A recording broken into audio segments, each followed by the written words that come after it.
കാരണം ഈ ബിസിനസ്സിൽ ജോയിൻ ചെയ്തിട്ട് 2 മാസം ഞാൻ മാറി നിന്ന ആളാണ്.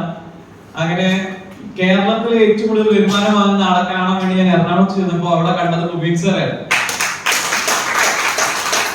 മുബീൻ സാറുടെ ഒരു 1.25 മണിക്കൂർ സ്പീച്ച് കേട്ടപ്പോൾ സത്യത്തിൽ കണ്ണ് പുറത്തേക്ക് തള്ളിപ്പോയി. കാരണം ഒരു ഡയറക്ട് സെല്ലിംഗിൽ ഒരാൾക്ക് ഇത്രയും കിട്ടുന്നത് ആദ്യമായിട്ടാണ് ഞാൻ കാണുന്നത് കേരളത്തില്. കാരണം അതിന് മുന്നേ 4-5 വർഷം ഡയറക്ട് സെല്ലിംഗ് ചെയ്തിട്ട് ഞാൻ ആരും കണ്ടിട്ടില്ല. ആദ്യമായിട്ട് ഇതില് ലക്ഷങ്ങൾ വരുമാനം കിട്ടുന്ന ഒരാളെ ഞാൻ കണ്ടത് മുബീൻ സാറെയാണ്. അന്ന് മുബീൻ സാറിന് ഷൈക്കൻഡ് കൊടുത്തത് എനിക്ക് ഇന്നും ഓർമ്മയുണ്ട്, ആ കൈ പിടിച്ചത്. അന്ന് ഞാൻ മുബീൻ സാറോട് പറഞ്ഞത് ഇത്രേ ഉള്ളൂ, സാറ് പറഞ്ഞതൊക്കെ സത്യമാണെങ്കിൽ ഞാനിത് ഏറ്റെടുത്ത് ചെയ്യുന്നു പറഞ്ഞിട്ട് ഇറങ്ങി തിരിച്ചതാണ്. ഇപ്പൊ ഏകദേശം 7.5 വർഷമായിട്ട് ഇതുവരെ ഞാൻ ശരിക്കും പറഞ്ഞ എംപ്ലോയി ലൈഫ് സ്റ്റൈലിൽ ലീവ് എടുക്കാതെ വർക്ക് ചെയ്തിട്ടുണ്ട്. ഒരു ദിവസം പോലും ഞാൻ എംപ്ലോയി ലൈഫ് സ്റ്റൈൽ ലീവ് എടുത്തിട്ടില്ല. മാത്രമല്ല എനിക്ക് നിങ്ങളോടൊക്കെ പറയാനുള്ളത്, അന്ന് മുബീൻ സാർക്ക് ഷൈക്കൻഡ് കൊടുത്ത് പോന്നു. പിന്നെ ഞാൻ 4 മാസം പാർട്ട് ടൈമർ ആയിരുന്നു. പിന്നെ രണ്ടാമത് ഓരോ പ്രാവശ്യം മുബീൻ സാറെ കാണുമ്പോഴും എന്റെ ബിസിനസ്സിൽ എന്തെങ്കിലും ഒരു മാറ്റം സംഭവിക്കാറുണ്ട്. രണ്ടാമത് മുബീൻ സാറെ കണ്ടപ്പോൾ മുബീൻ സാർ പറഞ്ഞു പോയത് എന്താ അറിയോ, ചില ആൾക്കാരുണ്ട് കഷ്ടത്തിലുള്ളത് വിടൂല, പറക്കണത് പിടിക്കും വേണമെന്ന് പറഞ്ഞു. അന്ന് ഞാൻ ഈ കഷ്ടത്തിൽ വോഡോഫോൺ വെച്ച് നടക്കുന്ന കാലമായിരുന്നു, പാർട്ട് ടൈം ആയിട്ട് ബിസിനസ് ചെയ്യുന്ന കാലം. അന്ന് ഞാൻ തീരുമാനം എടുത്തു, വോഡോഫോൺ വിടാൻ തീരുമാനിച്ചു. 70,000 രൂപ വരുമാനം കിട്ടുന്ന വോഡോഫോൺ ഞാൻ വിട്ടു. അങ്ങനെ ഞാൻ ഫുൾ ടൈം ആയിട്ട് ഇറങ്ങി. അങ്ങനെ ഇറങ്ങിയ സമയത്ത് നിങ്ങൾ മനസ്സിലാക്കുക, ഫസ്റ്റത്തെ 6 മാസം വരുമാനമല്ല, വോഡോഫോൺ ബിസിനസ്സിൽ വരുമാനമല്ല, എംപ്ലോയി ലൈഫ് സ്റ്റൈലിൽ വരുമാനമല്ല. അങ്ങനെ 6 മാസം വരുമാനമില്ലാതെ ഓടി. പക്ഷെ അപ്ലൈൻസ് എനിക്കൊരു വാക്ക് തന്നു, സുരേഷ് ഇതില് നീ വർക്ക് ചെയ്താൽ നമുക്ക് വരുമാനം കിട്ടുന്നത് ഉറപ്പിച്ച് പറഞ്ഞു. ഞാൻ വർക്ക് ചെയ്തു. 7ാമത്തെ മാസം തൊട്ട് വരുമാനം സ്റ്റാർട്ട് ചെയ്തു. ഇപ്പൊ കഴിഞ്ഞ 7 വർഷമായിട്ട് എല്ലാ ആഴ്ചയിലും കൃത്യം ബുധനാഴ്ച എന്റെ അക്കൗണ്ടിലേക്ക് പൈസ വരുന്നുണ്ട്. ശരിക്കും നോക്കുകയാണെങ്കിൽ ഏകദേശം 2.25 കോടി രൂപയോളം എംപ്ലോയി ലൈഫ് സ്റ്റൈലിലൂടെ എന്റെ അക്കൗണ്ടിലേക്ക് ഇൻകം വന്നിട്ടുണ്ട്. ഇതിന്റെയൊക്കെ ഒരു ബേസിക് ആയിട്ടുള്ള കാര്യം പറഞ്ഞാല് എന്നെ സംബന്ധിച്ച് ഞാൻ മനസ്സിലാക്കുന്നത് ഞാനൊരു ഹാർഡ് വർക്കറാണ്. ഞാൻ ഏത് മേഖലയിൽ ഇറങ്ങിയാലും അവിടുന്ന് കിട്ടാവുന്നതിന്റെ പരമാവധി ഞാൻ നേടിയെടുക്കും. അതിനു വേണ്ടി ഞാൻ രാവും പകലും നോക്കാതെ വർക്ക് ചെയ്യുന്ന ആളാണ്. ഇന്ന് എനിക്ക് ഓർമ്മയുണ്ട്, വെറും 1.5 വർഷം കൊണ്ടാണ് ഞാൻ ഇതിനകത്ത് റീജിയണൽ ടീം കോർഡിനേറ്റർ ആയിട്ട് ക്വാളിഫൈ ചെയ്തത്, RPC ആയിട്ട് ക്വാളിഫൈ ചെയ്തത്. നിങ്ങൾ മനസ്സിലാക്കുക, ആ സമയത്ത് മഞ്ചേരി ഓഫീസിൽ ഞങ്ങൾക്ക് പ്രൊഡക്റ്റ് വാങ്ങണേ എറണാകുളം പോകണം, ഒരു മീറ്റിംഗ് കിട്ടണമെങ്കിൽ കാലിക്കറ്റ് പോകണം, ഇതുപോലത്തെ ഒരു മീറ്റിംഗ് കിട്ടണമെങ്കിൽ എറണാകുളത്ത് പോകണം. എറണാകുളത്ത് പോയി ഒരു മീറ്റിംഗ് കിട്ടുള്ളൂ. നമ്മുടെ മലപ്പുറം ജില്ലയിലൊന്നും മീറ്റിംഗ് ഇല്ല. പക്ഷെ അന്ന് ഞങ്ങളുണ്ടല്ലോ, അന്ന് ഞങ്ങൾ ലോജിക് ഇല്ലാതെ ഓടിയ കാലമായിരുന്നു. കാരണം അന്ന് എനിക്ക് ഇപ്പോഴും ഓർമ്മയുണ്ട്, സക്സസ് ബെറി ഗ്ലോബലിന്റെ സീലിംഗ് പ്ലാൻ ചെയ്യുമ്പോൾ എന്നോട് സുരേഷ് നിന്റെ ടീമിൽ നിന്ന് എത്ര ലക്ഷം കിട്ടുന്ന ചോദിച്ചു. ഞാൻ പറഞ്ഞു സാർ 8 ലക്ഷം എഴുതിക്കോളാൻ പറഞ്ഞു. എങ്ങനെയാണ് 8 ലക്ഷം ഉണ്ടാക്കുക? അത് ഞാൻ TC ആണ് തോന്നുന്നു. 8 ലക്ഷം എങ്ങനെ ഉണ്ടാക്കാന്നറിയില്ല. ഞങ്ങൾ 8 ലക്ഷം എന്ന് പറഞ്ഞു. ഞങ്ങൾ പറഞ്ഞത് വെച്ചിട്ട് മനോജ് സാർ അവിടെ 8 ലക്ഷം എഴുതി. ഇവിടെ വന്നിട്ട് പിന്നെ മനോജ് സാർ ഡെയിലി വിളിക്കും, എത്രയായി. അന്നൊക്കെ ഓടിയ ഓട്ടം ഇന്നും ഓർമ്മയില്ല. അങ്ങനെ ഓടി പിന്നെ സക്സസ്ഫുള്ളി സീലിംഗ് അടിച്ചപ്പോ ഞാനും അതിന് പിന്നാലെ അടുത്ത പിന്നിലേക്ക് കയറിപ്പോയി. ഞാൻ പറയുന്നത് ഇതിന് ടൈമിന് ഭയങ്കര ഇമ്പോർട്ടൻസ് ഉണ്ട്. ടൈം വളരെ ഇമ്പോർട്ടന്റ് ആണ്. കാരണം നിങ്ങൾ ആലോചിച്ചു, 1.5 വർഷം കൊണ്ട് RTC ആയി എന്ന് പറഞ്ഞാല് ഇന്ന് നിങ്ങൾ ആലോചിച്ചു, നിങ്ങൾ ഓരോരുത്തരും എത്ര വർഷം കൊണ്ടാണ് RTC പ്ലാൻ ചെയ്യുന്നത്? 1.5 വർഷം കൊണ്ട് RTC പ്ലാൻ ചെയ്തു. അപ്ലൈൻസിന്റെ നിർബന്ധ പ്രകാരം, എനിക്ക് വലിയ താല്പര്യം ഉണ്ടായിരുന്നില്ല, അപ്ലൈൻസിന്റെ നിർബന്ധ പ്രകാരം 20 ലക്ഷം രൂപയുടെ കാർ വാങ്ങി. ആ ഒരു കാർ വാങ്ങിയതുകൊണ്ട് ബിസിനസ്സിൽ മാറ്റങ്ങൾ ഉണ്ടായി. ഞാൻ പറയുന്നു, ഇന്നത്തെ ഏറ്റവും വലിയ പ്രോബ്ലം ഞാൻ മനസ്സിലാക്കുന്ന സാറേ, നമ്മുടെ ടീമിലെ ഏറ്റവും വലിയ പ്രോബ്ലം ഹോം മീറ്റിംഗ്സ് ഇല്ല, ബിസിനസ് മീറ്റിംഗ്സ് ഇല്ല. എനിക്ക് ഇന്ന് ഓർമ്മയുണ്ട്, എല്ലാവർക്കും ഓർമ്മയുണ്ടാവില്ല, ഞങ്ങള് വെടിക്കെട്ട് മീറ്റിങ്ങുകളായിരുന്നു. ഒരു മീറ്റിംഗ് കഴിഞ്ഞ് അടുത്ത മീറ്റിംഗ്, അത് കഴിഞ്ഞ് അടുത്ത മീറ്റിംഗ്. അങ്ങനെ രാവിലെ 8 മണിക്ക് തുടങ്ങിയാൽ രാത്രി 8 മണി വരെ നിരന്തരം മീറ്റിങ്ങുകൾ. അത് ബിസിനസ് മീറ്റിംഗ് ആയിരിക്കാം, ഹെൽത്ത് മീറ്റിംഗ് ആയിരിക്കാം. അങ്ങനെ നമ്പേഴ്സ് പരമാവധി അടിച്ച് പിന്നെ നേരെ GTസിലേക്ക് വണ്ടി വിളിച്ചിട്ട്, എനിക്ക് ഇപ്പോഴും ഓർമ്മയുണ്ട്, ഞങ്ങൾ ഒരു കാറിന് ഞങ്ങൾ 4 ആൾ ഷെയർ ചെയ്യും. ആരും പൈസ ഇല്ല. അപ്പൊ ഞങ്ങൾ 4-5 ആൾക്കാർ ഷെയർ ചെയ്തിട്ട് ഒരു വണ്ടി ബുക്ക് ചെയ്യും. ഈ വണ്ടിയിൽ ഞങ്ങൾ കാലിക്കറ്റ്, അത് കാലിക്കറ്റ് GTസ് ഉള്ളത്, കാലിക്കറ്റിലേക്ക് ആളുകളെ പമ്പ് ചെയ്യും. ഞാൻ നിങ്ങളോട് പറയുന്നത്, ഇതിന് ടൈമിന് ഭയങ്കര ഇമ്പോർട്ടൻസ് ആണ്. എന്നെ സംബന്ധിച്ച് ഞാൻ മനസ്സിലാക്കുന്നത്, എന്നെ സംബന്ധിച്ച് അൽത്താഫ്സാറെ സംബന്ധിച്ചൊക്കെ ഞങ്ങളൊക്കെ ഈ ബിസിനസ്സില് ഞങ്ങൾ തുടക്കത്തിൽ ലോജിക് ഇല്ലാതെ ടൈം നോക്കാതെ ഓടിയത് കൊണ്ട് മാത്രമാണ് ഇന്ന് ഞങ്ങൾക്ക് ഈ ലെവലിൽ എത്താൻ സാധിച്ചത്. ഇന്ന് എനിക്ക് ഓർമ്മയുണ്ട്, അൽത്താഫ്സാർ എടുത്ത് എന്റെ ഓരോ ഓർഗനൈസേഷൻ, ഈ ഒരു ഓർഗനൈസേഷൻ മുഴുവൻ വട്ടപ്പൂജയായിരുന്നു. എന്റെ ഓർഗ് 2 ആയിരുന്നു അന്ന് ഫസ്റ്റ് ടൈമിൽ ഗ്രോ ചെയ്തത്. അന്ന് ഓർഗ് 1 ആണ് അൽത്താഫ്സാർ. ഞാൻ വന്ന് കാണുമ്പോൾ ആരുമില്ല ടീമില്. പക്ഷെ ഒരു കാര്യം ഞാൻ തീരുമാനിച്ചിട്ടുണ്ട്, അടുത്തൊരു 3 മാസം കൊണ്ട് അൽത്താഫ് സാർ ടീം ഞാൻ ബിസിനസ് ഉണ്ടാക്കുമെന്ന് തീരുമാനിച്ചു. രാവിലെ 8 മണിക്ക് ഞാൻ മഞ്ചേരിയിൽ നിന്ന് എന്റെ ടൊയോട്ട ലീവ കാറുമായിട്ട് അൽത്താഫ് സാറെ വീട്ടിലെത്തും. 8 മണിക്ക് അൽത്താഫ് സാർ ഇറങ്ങുന്നതിന് മുന്നേ അൽത്താഫ് സാറെ വീട്ടിലെത്തും. ഇന്ന് എനിക്ക് ഓർമ്മയുണ്ട്, കരിപ്പൂർ എയർപോർട്ടില് ആകെ തുറന്നിരിക്കുന്ന ഒരു ഹോട്ടൽ കരിപ്പൂർ എയർപോർട്ടിൽ ഹോട്ടൽ മാത്രമേ ഉള്ളൂ, 24 hours ഹോട്ടല്. എയർപോർട്ടിന് അടുത്തുള്ള ഒരു ഹോട്ടലുണ്ട്. ആ ഹോട്ടലിലാണ് എന്നും രാത്രി 12:30 ഞാൻ ഭക്ഷണം കഴിക്കാറ്. കാരണം എന്റെ ടാർഗറ്റ് ഇത്ര മാത്രമേ ഉള്ളൂ.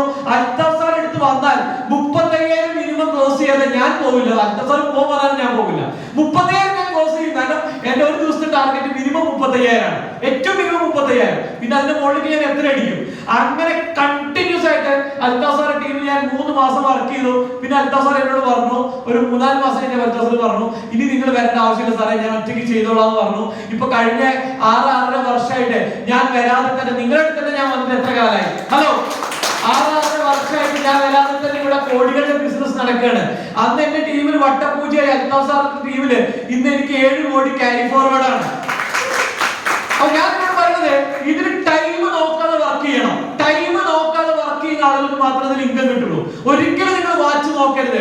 ഇറങ്ങി വർക്ക് ചെയ്യുക. രാത്രി 2 ഇന്ന് എനിക്ക് ഓർമ്മയുണ്ട്, ഞങ്ങള് ഓടി വർക്ക് ചെയ്യാം. ഞങ്ങള് വിനോദ് സാർ ഞങ്ങളൊക്കെ ഓടി വർക്ക് ചെയ്യാം. അവസാനം ഞങ്ങൾ രാത്രിത്തെ ചോറ് കഴിക്കാൻ ഭക്ഷണം കഴിക്കാൻ മറന്നുപോയി. അവസാനം 1 മണിക്കാണ് ഭക്ഷണം കഴിക്കണം എന്നുള്ള ഓർമ്മ. എന്നിട്ട് തട്ടുകടയിൽ പോയിട്ട് എന്നിട്ട് കാടമുട്ട കഴിച്ചിട്ട് വയറ് നടത്തുന്നതൊക്കെ ഞങ്ങൾക്ക് ഓർമ്മയുണ്ട്. അങ്ങനെ ഓടിയിട്ടുണ്ട് ഞങ്ങള്. ഞാൻ പറയുന്നു, ഇത് അന്ന് ഞങ്ങൾ ഓടിയിട്ടുണ്ടെങ്കിൽ, അന്ന് ഞങ്ങൾ ഓടി ഓട്ടം ഇന്ന് നിങ്ങൾ ഓടാൻ റെഡി ആണെങ്കിൽ നിങ്ങൾ മനസ്സിലാക്കുക, എനിക്കിതില് 6-6.5 വർഷം കൊണ്ട് ITC ആവാൻ സാധിച്ചിട്ടുണ്ടെങ്കിൽ ഇന്ന് ഇവിടെ ഇരിക്കുന്ന ഒരു പുതിയ ഒരാൾക്ക് വേണമെങ്കിൽ 3 വർഷം കൊണ്ട് ITC ആവാം. 3 വർഷം കൊണ്ട് ITC ആവാം. കാരണം അന്ന് നമ്മൾ കിട്ടിയതിന്റെ 10 ഇരട്ടി 100 ഇരട്ടി ഫെസിലിറ്റീസ് ആണ് ഇപ്പൊ കിട്ടിക്കൊണ്ടിരിക്കുന്നത്. അടിപൊളി പ്രൊഡക്റ്റുകൾ. ഓരോ പ്രൊഡക്റ്റും നമ്മളെ പൈസയുടെ പ്രൊഡക്റ്റ് ആയിക്കോട്ടെ, ഇനി ഇറങ്ങാൻ പോകുന്ന പ്രൊഡക്റ്റുകളായിക്കോട്ടെ, ഓരോ പ്രൊഡക്റ്റുകളും. അതുപോലെ നമ്മൾ അഗ്രികൾച്ചർ പ്രൊഡക്റ്റ് എത്ര പേര് ഫോക്കസ് ചെയ്യുന്നുണ്ട് എനിക്കറിയില്ല. അഗ്രികൾച്ചർ പ്രൊഡക്റ്റ് നിങ്ങൾക്ക് ലക്ഷങ്ങളുടെ ബിസിനസ് ഉണ്ടാക്കുന്ന പ്രൊഡക്റ്റ് ആണ് ഇന്ത്യ ഗ്രോ പ്രൊഡക്റ്റ്. നമ്മൾ ഓരോ പ്രൊഡക്റ്റും നിങ്ങൾക്ക് ലക്ഷങ്ങളുടെ ബിസിനസ് ഉണ്ടാക്കുന്ന പ്രൊഡക്റ്റ് ആണ്. അതുപോലെ തന്നെ നമ്മുടെ കമ്പനി പറഞ്ഞാൽ ഇനി 100,000 പ്രൊഡക്റ്റുകൾ ഇറങ്ങാൻ പോവാണ്. കമ്പനി 9,000 കോടി ടേൺ ഓവർ പ്ലാൻ ചെയ്യാണ് അടുത്ത 5 വർഷം കൊണ്ട്. ശരിക്കും ഞാനൊക്കെ ബോംബെ പ്രോഗ്രാം കഴിഞ്ഞപ്പോൾ ശരിക്കും ഭ്രാന്തായിരുന്നു. കാരണം അങ്ങനെ ഓടിയാൽ നിങ്ങൾക്ക് അടുത്ത 5 വർഷം ഇരിക്കുന്ന എല്ലാവർക്കും ITC ഡയമണ്ട് ആവാൻ പറ്റും. ഓക്കെ, വിശ്വാസം. Thank you sir. പറഞ്ഞ 2 കാര്യങ്ങൾ ശ്രദ്ധിക്കണം. ആദ്യത്തെ കുറെ മാസങ്ങളിലെ കഠിനാധ്വാനം ഈ ടീമിനെ കുറിച്ച് പറഞ്ഞപ്പോൾ ഏതാണ്ട് 3-4 മാസത്തോളം കണ്ടിന്യൂസ് ആയി കഠിനമായി പ്രയത്നിച്ചു. കഴിഞ്ഞ 6.5 വർഷത്തോളം ഈ ടീം സെൽഫ് സഫീഷ്യന്റ് ആയിട്ട് പോയപ്പോൾ കോടിക്കണക്കിന് ടേൺ ഓവറാണ് അദ്ദേഹത്തിന് ഇതിൽ നിന്ന് ബിസിനസ്സിലൂടെ വന്നതും അതുപോലെ വരുമാനം വന്നതും. നല്ല പ്രോപ്പർട്ടീസ് അദ്ദേഹം വാങ്ങിക്കഴിഞ്ഞു. പുതിയ വീടിനെ കുറിച്ച് ഡ്രീം ചെയ്യുന്നു അല്ലെ. കാലിക്കറ്റിൽ അദ്ദേഹം പുതിയ വീട് ഓൾറെഡി വെക്കാനുള്ള പ്രോപ്പർട്ടി ഓൾറെഡി വാങ്ങിക്കഴിഞ്ഞു. അതുപോലെ ഇവിടെ മഞ്ചേരിയിലും അദ്ദേഹം ഓൾറെഡി പ്രോപ്പർട്ടി വാങ്ങിക്കഴിഞ്ഞു. പുതിയ കാർ വാങ്ങിക്കഴിഞ്ഞു. ഒരുപാട് പ്ലാനുകൾ ചെയ്തുകൊണ്ടിരിക്കുന്നു. യഥാർത്ഥ വളർച്ച വരാൻ പോകുന്നതേ ഉള്ളൂ. ഞാൻ പറഞ്ഞ ഇനിഷ്യേറ്റീവ് വളരെ ശക്തമായി. ചില ആൾക്കാർക്ക് ലീഡേഴ്സ് പെട്ടെന്ന് സെറ്റ് ആകും, ചില ആൾക്കാർക്ക് സെറ്റ് ആവാൻ സമയമെടുക്കും. അത് നിങ്ങളുടെ സെലക്ഷൻ അനുസരിച്ചിരിക്കും അല്ലെ. ഒരു കർഷകൻ വിത്ത് ഇറക്കുമ്പോൾ വിത്ത് സെലക്ട് ചെയ്യാറില്ലേ എന്ന് പറയുന്നത് പോലെ. അപ്പൊ നമ്മൾ കറക്റ്റ് ആയിട്ട് പ്ലാൻ ചെയ്യുക, നല്ല ആളുകൾ ടീമിലേക്ക് കൊണ്ടുവരിക. അപ്പൊ ഈ 2 കാര്യങ്ങളാണ് എന്നെ ഇവിടെ മോട്ടിവേറ്റ് ചെയ്തത്. ഞാൻ ഇവിടെ ചെറിയൊരു ചാർട്ട് ഒന്ന് എക്സ്പ്ലെയിൻ ചെയ്യാൻ ശ്രമിക്കുകയാണ്. നിങ്ങൾ അത് ഡീപ്പിൽ മനസ്സിലാക്കണം. സാധാരണ ഒരു ലീനിയർ ഇൻകവും എക്സ്പോണൻഷ്യൽ ഇൻകവും തമ്മിലുള്ള വ്യത്യാസമാണ്. സാധാരണ ഒരു ജോലി കിട്ടുമ്പോൾ അതിന്റെ ക്വാളിഫിക്കേഷൻ അനുസരിച്ച് 50,000 രൂപ മാസം വരുമാനം കിട്ടുമെന്ന് പറയാൻ 50,000 രൂപ മാസം കിട്ടും. എന്നാൽ ഇവിടെയാണെങ്കിലോ തുടങ്ങുന്നത് 0-ലാണ്. ആദ്യത്തെ മാസം 50,000 വരണമെന്ന് നിർബന്ധമൊന്നും ഇല്ല. ഇനീഷ്യൽ സ്റ്റേജിൽ വരുമാനം വളരെ കുറവും അധ്വാനം വളരെ കൂടുതലുമാവാം. അത് എന്തുകൊണ്ടാണെന്ന് വെച്ച് കഴിഞ്ഞാൽ നിങ്ങൾ ക്ലോസിംഗിൽ എക്സ്പേർട്ട് അല്ലാത്തത് കൊണ്ടാണ്. ക്ലോസിംഗിൽ എക്സ്പേർട്ട് ആണെങ്കിൽ തുടക്കത്തിൽ പോലും നല്ല വരുമാനം കിട്ടും. ശരാശരി എടുത്താൽ അത് 50,000 രൂപ വരെയൊക്കെ ഒരു വർഷം കൊണ്ട് വരാം. രണ്ടാമത്തെ വർഷത്തിൽ അവിടെ 55,000 ആവാനേ സാധ്യതയുള്ളൂ. ഇവിടെയോ അത് 1 ലക്ഷം ആവാൻ സാധ്യതയുണ്ട്. മൂന്നാമത്തെ വർഷത്തിൽ അവിടെ 68,000 ആകാം, ഇവിടെ 2 ലക്ഷം ആകാം. 6ാമത്തെ വർഷം എടുക്കുമ്പോൾ അവിടെ 95,000 ആകാം, അല്ലെങ്കിൽ ലക്ഷത്തിൽ താഴെ ആയിരിക്കും. ഇവിടെ അത് 10 ലക്ഷമായിരിക്കും. ഇതാണ് എക്സ്പോണൻഷ്യൽ നേച്ചർ ഓഫ് ഇൻകത്തിന്റെ പ്രത്യേകത. അതിൽ ആദ്യത്തെ 1-2 ഘട്ടം നിങ്ങൾ മറക്കരുത്. ഞാൻ ഡയറക്ട് സെല്ലിംഗ് ബിസിനസ്സിൽ വന്നിട്ട് 2.5 വർഷത്തിന് ശേഷമാണ് ഞാൻ നഷ്ടത്തിൽ നിന്നും ലാഭത്തിലേക്ക് വരാൻ തുടങ്ങിയത്. ആ 2.5 വർഷത്തെ കഠിനാധ്വാനം പറഞ്ഞാൽ ട്രെയിനിങ് പ്രോഗ്രാമിന്റെ പവർ ഒന്നുകൊണ്ട് മാത്രമാണ് ഞാൻ ഈ ബിസിനസ് ക്വിറ്റ് ചെയ്യാതെ വിട്ട് കളയാതെ നിന്നത്. നമ്മൾ പറയുന്നത് quitters never wins and winners never quits. വിട്ട് കളയുന്നവരാരും വിജയിക്കില്ല, വിജയിക്കുന്നവരാരും വിട്ട് കളഞ്ഞവരുമല്ല. ഗ്യാപ്പിട്ട് അല്ല വർക്ക് ചെയ്യേണ്ടത്. Consecutive and continuous effort is very much required. അത് കണ്ടിന്യൂസ് ആയിട്ട് വേണം, എങ്കിലേ നമുക്ക് വിജയം ഉണ്ടാവുള്ളൂ. വളരെ പ്രധാനപ്പെട്ട കാര്യമാണ്. ഇനി അടുത്തത് നമ്മുടെ ഈ ബിസിനസ്സുമായി ബന്ധപ്പെട്ടിട്ടുള്ള പ്രധാനപ്പെട്ട ഒരു വളർച്ചയുടെ ബേസിക് പോയിന്റ്സ് ആണ്. Stick to basics. ഇപ്പൊ സുരേഷ് സാർ പറഞ്ഞ പോലെ തന്നെ ഈ ബേസിക്സിൽ എന്തൊക്കെയാണ് പ്രധാനം? List making. List first must. Minimum ഒരു 500 പേരുടെ ലിസ്റ്റ് നമ്മുടെ ഉണ്ടായിരിക്കണം. അത് ഈ ബിസിനസ് ചെയ്യുന്നിടത്തോളം കാലം നമ്മുടെ കാണും. എന്നാണോ നിങ്ങൾ ലിസ്റ്റ് മേക്കിംഗ് കുറയ്ക്കുന്നത്, അന്ന് നിങ്ങളുടെ ബിസിനസ് അടുത്താണ് സെലക്ഷൻ. എല്ലാവർക്കും നമ്മൾ ബിസിനസ് പറയണ്ട, സെലക്ടഡ് ആയിട്ടുള്ള ഒരു 50 പേരുടെ ലിസ്റ്റ് എപ്പോഴും കയ്യിൽ വേണം, പോക്കറ്റിൽ എഴുതിയത് വേണം. മൊബൈലിൽ സെലക്ടഡ് ആയിട്ടുള്ള ഒരു നോട്ട് നിങ്ങളുടെ കയ്യിൽ ഉണ്ടായിരിക്കണം. ഇവരോടാണ് ദിവസവും നിങ്ങൾ പ്ലാൻ പറയാൻ പോകുന്നത്. ആ 50 പേരുടെ ലിസ്റ്റിൽ ഒരാൾ പോലും കുറയാൻ പാടില്ല. കുറഞ്ഞാൽ അവർ ബിസിനസ്സിലേക്ക് വന്നാൽ അടുത്ത ആൾ ആഡ് ചെയ്തുകൊണ്ടിരിക്കണം. ഇതെല്ലാവരുടെ കയ്യിൽ ഉണ്ടാവണം. അവിടെയാണ് നമ്മൾ പ്രവർത്തിക്കേണ്ടത്. മൂന്നാമത്തത്, അവർക്ക് പ്ലാൻ പ്രസന്റേഷൻ നടത്തണം ഡെയിലി. ഏറ്റവും കൂടുതൽ നടത്തുന്ന മീറ്റിംഗിനെ കുറിച്ച് ഞാൻ പറയാം. ആ പ്ലാൻ പ്രസന്റേഷന് 1-to-1 ഉണ്ട്, ഹൗസ് മീറ്റിംഗുകളുണ്ട്, ഏരിയ മീറ്റിംഗുകളുണ്ട്, വീക്ക്ലി മീറ്റിംഗുകളുണ്ട്, മന്ത്ലി മീറ്റിംഗുകളുണ്ട്, മിനി മെഗാ മീറ്റിംഗുകളുണ്ട്, മെഗാ മീറ്റിംഗുകളുണ്ട്, BBCകളുണ്ട്. ഇതൊക്കെ നടക്കണം. റാങ്ക് അച്ചീവ്മെന്റ് സെലിബ്രേഷൻസ് ഉണ്ട്. ഇനി ഏറ്റവും പ്രധാനം പ്ലാൻ പ്രസന്റേഷൻ പറയലല്ല നമ്മുടെ ജോലി, ക്ലോസിംഗ് ആണ്. ഒരു ദിവസം എത്ര പ്ലാൻ കൊടുത്തു എന്നുള്ളതല്ല, ഒരു ദിവസം എത്ര ക്ലോസിംഗ് നടത്തി എന്നുള്ളതാണ്.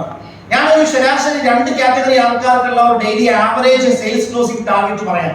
നിങ്ങളൊരു പാർട്ട് ടൈമർ ആണെങ്കിൽ ശരാശരി ഒരു ദിവസം 10,000 ബിസിനസ് കൂടി ക്ലോസ് ചെയ്തിരിക്കണം. നിങ്ങളൊരു ഫുൾ ടൈമർ ആണെങ്കിൽ ശരാശരി ഒരു 30,000 to 50,000 ബിസിനസ് കൂടി ക്ലോസ് ചെയ്തിരിക്കണം. അത് ചെയ്യാതെ വേറെ ഒന്നും ചെയ്തിട്ടില്ല. വെറുതെ പോലെ മീറ്റിംഗിന് വന്ന് കൈയടിച്ച് നല്ല ട്രെയിനിങ് ആയിരുന്നു കേട്ടോ. നമ്മുടെ ട്രെയിനിങ്ങുകളൊക്കെ വന്നാണ്, അതിന്റെ സ്റ്റാൻഡേർഡിന് മാർക്കിടാൻ വന്നതാണ്. അല്ലല്ലോ, നിങ്ങൾ എങ്ങനെ പ്രവർത്തിക്കാമെന്നാണ് നോക്കേണ്ടത്. നിങ്ങൾ അതിൽ ഓരോ ദിവസവും ഇറങ്ങി പ്രവർത്തിക്കാനുള്ള ഊർജ്ജം സംഭരിക്കാനാണ് ഈ ട്രെയിനിങ്ങിന്റെ പ്രത്യേകത. മൊബൈലൊക്കെ ചാർജിങ്ങിൽ ഇടുന്നത് പോലെയാണ്. ഇങ്ങനെ ഒരു ചാർജിങ് അത്യന്താപേക്ഷിതമാണ് ഇവിടെ. കാരണം നമ്മളിവിടെ കോടികളെ മുടക്കിയിട്ടുണ്ടോ? മറ്റുള്ള ട്രഡീഷണൽ ബിസിനസ്സിൽ ആൾക്കാരെ ലക്ഷങ്ങളും കോടികളും മുടക്കി ചാർജില്ല. ബാങ്കിന് ലോൺ എടുത്ത് കടമെടുത്ത് നോക്കിയാൽ ബിസിനസ് തുടങ്ങിയിരിക്കുന്നത്. അത് കടന്നോർന്ന് അവിടെ ഇരുന്നില്ലെങ്കിൽ എല്ലാം നഷ്ടത്തിലാകും. അതുകൊണ്ട് അത് മേടിച്ച് ആൾക്കാർ അവിടെ ഇരിക്കും. ഇവിടെ അങ്ങനെ ഒന്നും നഷ്ടപ്പെടാനില്ലാത്തതുകൊണ്ടാണ് ആൾക്കാർ പലരും ആക്റ്റീവായി വരാത്തത്. നോളജ് കൊണ്ടാണ് ഇവിടെ ആൾക്കാർ നിൽക്കേണ്ടത്. മഹാനായ ശ്രീനാരായണ ഗുരു പറഞ്ഞത് എന്താണ്? വിദ്യ കൊണ്ട് പ്രബുദ്ധരാകുവിൻ എന്നാണ്, അറിവ് കൊണ്ട് സമ്പന്നരാകുവിൻ എന്നാണ്. ആ അറിവ് നേടുക അത് ട്രെയിനിങ്ങിലൂടെ മാത്രമേ കിട്ടുകയുള്ളൂ. അതുകൊണ്ട് ട്രെയിനിങ് ഇസ് ദ ഫൗണ്ടേഷൻ. ഈ ട്രെയിനിങ് ഇല്ലാതെ ടീം വളർത്തിയാൽ അത് ചീട്ട് കൊട്ടാരം പോലെ താഴെ പോകും. ട്രെയിനിങ്ങോട് കൂടിയുള്ള ഫൗണ്ടേഷനോട് കൂടിയുള്ള ടീം വളർത്തിയാൽ അത് നിലനിൽക്കുമെന്നും. അതുകൊണ്ട് ടീമിന് ആ ട്രെയിനിങ് വളരെയധികം ഇമ്പോർട്ടന്റ് ആണ്. ഇത് ഞാൻ ഈ ടീമിനെ വളരെയധികം അപ്രീഷിയേറ്റ് ചെയ്യുന്നു അങ്ങനെ ഒരു പരിപാടി വെച്ചതിന്. ഇനി അടുത്ത ഡ്യൂപ്ലിക്കേഷൻ. ഇതിന്റെ ഡ്യൂപ്ലിക്കേഷൻ നടക്കാനുള്ളത് അത് ട്രെയിനിങ്ങിലൂടെയാണ് ഡ്യൂപ്ലിക്കേഷൻ നടക്കുന്നത്. പ്രവർത്തിക്കുക. ട്രെയിനിങ് എന്ന് പറഞ്ഞാൽ ഏറ്റവും ബെസ്റ്റ് വർക്ക് ട്രെയിനിങ്ങിന്റെ ഫീൽഡ് വർക്കാണ്. ഇത് കണ്ടിന്യൂസ് നടക്കണം. ഇന്നിവിടെ കമ്പനിയുടെ മീറ്റിംഗ് ഉണ്ട്, ഞാൻ അറിഞ്ഞു. നാളെ ഒരു വലിയ മെഗാ ഇവന്റ് തീരുമാനിക്കപ്പെട്ടിട്ടുള്ളത് കൊണ്ട് ഞാൻ ഇന്ന് അവിടെ വളരെ നേരത്തെ അറിഞ്ഞിരുന്നെങ്കിൽ ഒരു പക്ഷേ പ്ലാൻ ചെയ്തേനെ, അല്ലെങ്കിൽ ഇവിടെ ഉണ്ടെങ്കിൽ ഞാൻ അറ്റൻഡ് ചെയ്യേണ്ടതാണ്. പക്ഷേ വേറൊരു മെഗാ ഇവന്റ് ഉള്ളത് കൊണ്ട് ഞാൻ ഇന്നത്തെ പ്രോഗ്രാമിൽ എനിക്ക് പങ്കെടുക്കാൻ സാധിക്കില്ല. വേറെ കുറച്ച് പ്രോഗ്രാമുകൾ ഞാൻ വളരെ ലേറ്റ് ആയിട്ട് ഇന്നലെയാണ് വൈകുന്നേരം പറയുമ്പോൾ എനിക്ക് അറിയുന്നു. എനിവേ, ഞാൻ പറയുന്നത് ഒരു മീറ്റിംഗ് നടക്കുമ്പോൾ നിങ്ങളുടെ ഓരോരുത്തരുടെയും 5 മാസം ഗസ്റ്റ് അവിടെ പ്രോഗ്രാമിൽ ഉണ്ടാവണം. കുറെ പേര് ആരെങ്കിലും കൊണ്ടുവരും എന്ന് പറഞ്ഞ് അവിടെ പോയി ഇരിക്കലല്ല. നിങ്ങൾ ഓരോ ലീഡേഴ്സും, അത് ബിസിനസ് അറിയാവുന്ന ലീഡേഴ്സ് ആണ് കൂടുതൽ ഗസ്റ്റിനെ അവിടെ കൊണ്ടുപോകേണ്ടത്. കാരണം ക്ലോസിംഗ് ചെയ്യാൻ അവർക്കറിയാം. അറിയാത്തവർ കൂടുതൽ ഗസ്റ്റിനെ കൊണ്ടുവന്നാൽ അവർക്ക് ക്ലോസിംഗ് ചെയ്യാൻ കഴിയാറില്ല. അപ്പൊ ഈ കാര്യം നിങ്ങൾ പ്രത്യേകം മറക്കരുത്. ഇനി അടുത്തത്, സിസ്റ്റമാറ്റിക് ആയിട്ടുള്ള ഡ്യൂപ്ലിക്കേഷൻ വരുവാണെങ്കിൽ എന്താണ് സംഭവിക്കുന്നത് നിങ്ങളത് മനസ്സിലാക്കണം. ഇവിടെ 2 ഓർഗനൈസേഷനിലും 5 ആക്റ്റീവ് ഡിസ്ട്രിബ്യൂട്ടേഴ്സും വന്നിരിക്കുന്നത്. ഞാൻ നേരത്തെ പറഞ്ഞതുപോലെ 10,000 ബിസിനസ് വോളിയം വെച്ചിട്ട് ഒരു ദിവസം പറഞ്ഞു. പാർട്ട് ടൈംസ് ആണെന്നിരിക്കട്ടെ, 2 ദിവസം ചെയ്യാൻ സാധിച്ചില്ലാന്നിരിക്കട്ടെ, എന്നാലും അവർക്ക് 5 പേര് വെറും ഒരു 10,000 ബിസിനസ് വോളിയം വെച്ച് കൊണ്ടുവന്നാൽ പോലും 50,000 മാക്സിമം BV ആയില്ലേ. വരുമാനം എത്ര വരും? 6,000. അത് 10 ആണെങ്കിലോ 12,000, 20 ആണെങ്കിലോ 24,000, 30 ആണെങ്കിലോ 36,000, 50 ആണെങ്കിലോ 60,000. 80 ആക്റ്റീവ് ഡിസ്ട്രിബ്യൂട്ടേഴ്സ് വെറും 10,000 ബിസിനസ് വോളിയം വീക്കിലി കൊണ്ടുവന്നാലോ 96,000. 100 പേര് വന്നാലോ 1,20,000. 200 പേര് വന്നാലോ 200 × 10,000 എത്രയായി? 4 കാണിക്കുക. 200 ഇൻറ്റു 10,000, 4 0, 2000, 20,000, 2 ലക്ഷം, 20 ലക്ഷം അല്ലേ? സീലിംഗ് ആയില്ലേ? ഹലോ, ആയല്ലോ? ഇതാണ് വീക്കിലിയുള്ള ടാർഗറ്റ്. വെറും 10,000 ബിസിനസ് ജോലി ചെയ്യുന്ന 200 പേര് നിങ്ങൾ 2 ഓർഗനൈസേഷനിൽ വന്നാൽ നിങ്ങൾ പെർമനന്റ് സീലിംഗ് ആവും. ലിസ്റ്റ് എഴുത്. ആക്റ്റീവ് ഡിസ്ട്രിബ്യൂട്ടേഴ്സ് സ്റ്റാർട്ട് എഴുത്. ചില ആക്റ്റീവ് ഡിസ്ട്രിബ്യൂട്ടേഴ്സ് ഒരാഴ്ചയിൽ 1 ലക്ഷം 2 ലക്ഷം വോളിയം ചെയ്യുന്നവരുണ്ട്. നമ്മൾ നോക്കുക, നമ്മുടെ ടീമിലെ 10% താഴെ ആൾക്കാർ മാത്രമേ പ്രൊഡക്റ്റീവ് ഉള്ളൂ. എന്നിട്ട് പോലും നല്ല വരുമാനം നമുക്കുണ്ട്. അതുകൊണ്ട് മാക്സിമം ആളുകളെ പ്രൊഡക്റ്റീവ് ആക്കി എടുത്താൽ നമ്മുടെ വരുമാനം മൾട്ടിപ്ലൈ ചെയ്ത് കുതിച്ചുയരും. ഈ ഇരിക്കുന്ന ഹോളിൽ നിന്ന് വരാൻ പോകുന്ന 3 മാസത്തിനുള്ളിൽ 10-ലധികം പുതിയ സീലിംഗ് അച്ചീവേഴ്സ് ഉണ്ടാകാൻ പോവുകയാണ്. ഉണ്ടാവണം. ഇതായിരിക്കും നമ്മുടെ ഇനി സോഴ്സ് എന്താണ്? റീപർച്ചേസ്. ഒരു 10,000 ബിസിനസ് വോളിയം വെച്ച് യൂസ് ചെയ്യുന്ന 100 പേര് 2 ഓർഗനൈസേഷൻ ഉണ്ടെങ്കിൽ അതുകൊണ്ട് മാത്രം നമുക്ക് എത്ര ബിസിനസ് വോളിയം വരും? 100 into 10,000 10 ലക്ഷം വോളിയം വരില്ലേ? 1,20,000 രൂപ എനിക്ക് കിട്ടില്ലേ മന്ത്ലി ആണെങ്കിൽ പോലും? ഇത് റീറ്റെയിലിംഗ് 10,000 ബിസിനസ് വോളിയം വെച്ചിട്ട് റീറ്റെയിൽ ചെയ്യുന്ന 100 പേരുണ്ടെങ്കിൽ 10 ലക്ഷം കൂടി അങ്ങനെ വരില്ലേ? ഇനി പ്രധാനപ്പെട്ടത് റിക്രൂട്ട്മെന്റ് ആണ്.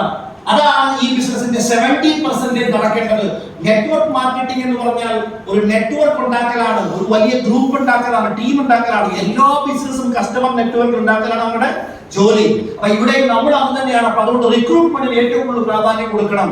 ഒരു 5 റിക്രൂട്ട്മെന്റ് 10,000 ബിസിനസ് വോളിയത്തിന്റെ ഒരാഴ്ചയിൽ നമ്മൾ കൊണ്ടുവന്നവരാണെങ്കിൽ, ഫോർ എക്സാമ്പിൾ ഒരു മാസത്തിൽ കൊണ്ടുവന്നാൽ പോലും അങ്ങനെയുള്ള 100 പേരുണ്ടെങ്കിൽ 50 ലക്ഷം കൂടി അങ്ങനെ വന്നില്ലേ? അപ്പൊ തന്നെ മൊത്തത്തിൽ എടുത്തു നോക്കിയേ, 50, 10, 60, 70 ലക്ഷം ബിസിനസ് വോളിയം വന്നില്ലേ? ഇങ്ങനെയാണ് വോളിയം വരുന്നത് ഒരു ടീം ഉണ്ടെങ്കിൽ. ഇതാണ് ഡ്യൂപ്ലിക്കേഷന്റെ ഇമ്പോർട്ടൻസ്.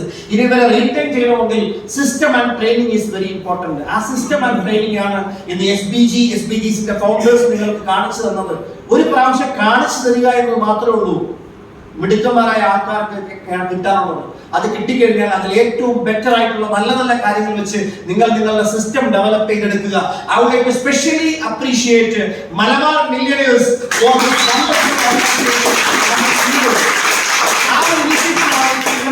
ഇനിഷ്യേറ്റീവ് എടുക്കുന്നവരായിട്ട് നിങ്ങൾ മാറണം. ഇത് വളരെയധികം സന്തോഷ വാർത്തയുണ്ട്. ടീമിന്റെ വളർച്ചയിൽ ഒരുപാട് പ്രോഗ്രാമുകളും ട്രെയിനിങ്ങുകളും ഒക്കെ ആയിട്ട് ഇതൊരു തുടക്കം മാത്രമാണ്. ഞാനും നിങ്ങളോടൊപ്പം ഫുൾ കമ്മിറ്റഡ് ആയിട്ട് ഉണ്ടാകുന്നതാണ്.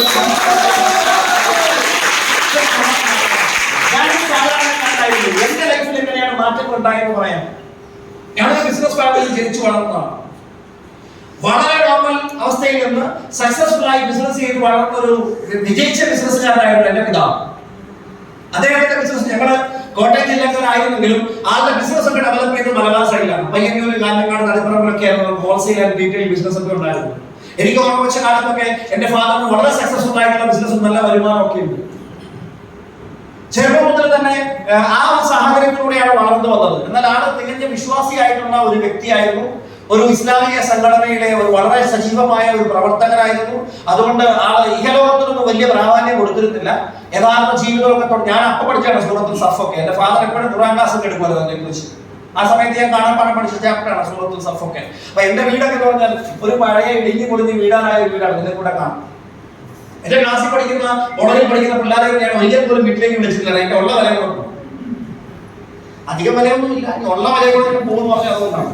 അവരൊക്കെ വീട്ടിൽ വന്ന് അവർ ഇരുത്താൻ പറ്റിയത് നല്ല കസേര പോലും വീട്ടിലില്ല. വീട്ടിൽ മോള് നോക്കിയാൽ ഇവൻ സീലിംഗ് ഒന്നുമില്ല. ഈ ഓടിട്ട വീടാണ്. കംപ്ലീറ്റ് ഈ പട്ടികയെ കഴിക്കുമല്ലോ. പട്ടിക കഴിക്കുമ്പോൾ അവിടെ പറയാം. ഇവിടെ എന്താ പറയാ, അതൊക്കെ തന്നെയാണ് പറയുന്നത്. ചിലരൊക്കെ ചെതല പറ്റുന്നത് പറഞ്ഞു. ചില സമയത്തൊക്കെ ഇതൊക്കെ നോക്കും. കുഴപ്പമൊന്നും ഇല്ലല്ലോ അല്ലേ? രാത്രി എങ്ങാണോ ഇല്ലെങ്കിലും പറഞ്ഞ് താഴെ പോയാലും നേരെ തലയിൽ വീണ ഒരുപാട് വീണാണ് ഇരിപ്പതാ അല്ലേ?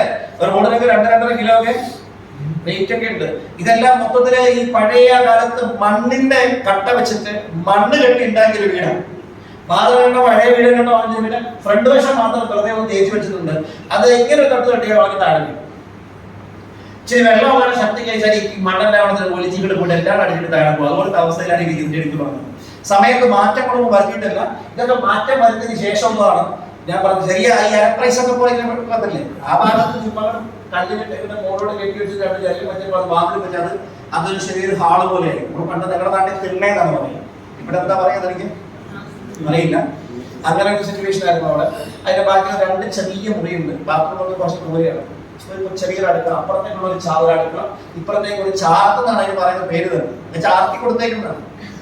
അവിടെയാണെങ്കിൽ നിസ്കാര മുറിയാണ്. ബാക്കി 2 മുറികളാണ് ഞങ്ങളുടെ ലൈഫ്. ഫാദറാണെങ്കിൽ പയ്യന്റെ ഒരുപാട് കൂടുതൽ സമയമുണ്ട്. മാസത്തിൽ ഒരു പ്രാവശ്യമൊക്കെ ആവുന്ന വീട്ടിലേക്ക് വരാനുള്ള അവസരമൊക്കെ ഉള്ളൂ. ഞങ്ങൾ എപ്പോഴും പറയും പുതിയ വീടൊക്കെ നമുക്ക് വെക്കണ്ടേ എന്ന് പറയും. ഫാദർ നമ്മുടെ സൂറത്തുൽ സഫിലെ ലാസ്റ്റ് ഭാഗം ഓതി കേൾപ്പിക്കും. വളരെ അർത്ഥം പറഞ്ഞ് ഉറക്കത്തിൽ പോലും ചോദിച്ചാൽ പറയും. മലയാളം പറഞ്ഞാൽ അറിവുള്ള സമയം കളയുന്നില്ല, എനിക്ക് കൃത്യമായിട്ട് അറിയാം. വേദനാജനകമായ ശിക്ഷയിൽ നിന്ന് രക്ഷപ്പെടാൻ കഴിയുന്ന ലാഭകരമായ ഒരു കച്ചവടത്തെ കുറിച്ച് ഞാൻ നിങ്ങളെ അറിയിച്ചു തരട്ടെ. അറബികൾ ഭയങ്കര കച്ചവടക്കാരാണ്. അവർക്കിടയിലാണ് ഖുർആൻ അവതരിച്ചത്. അതുകൊണ്ടാണ് കച്ചവടം നിയമാനിക്കുന്നത് നിൽക്കും. അത് പൈസ ലാഭം ഉണ്ടാക്കാനായിട്ട് നിൽക്കുവാണ്. അപ്പൊ അതുകൊണ്ടാണ് അവരോട് ചോദിച്ചത്. അപ്പൊ ഇങ്ങനെ ശ്രദ്ധിച്ചു കേൾക്കുകയാണ്. അപ്പൊ അർത്ഥമില്ല. നിങ്ങൾ ദൈവത്തെ വിശ്വസിക്കുക, നിങ്ങൾ ദൈവത്തിന്റെ മാർഗത്തിൽ ത്യാഗ പരിശ്രമങ്ങൾ അനുഷ്ഠിക്കുക. എന്താണ് ദൈവമാർഗം എന്ന് പറഞ്ഞാൽ? മറ്റുള്ളവരുടെ നന്മയ്ക്ക് വേണ്ടി പ്രവർത്തിക്കുന്ന പ്രവർത്തനങ്ങളാണ് ദൈവമാർഗം. അങ്ങനെ ചെയ്യുവാണെങ്കിലോ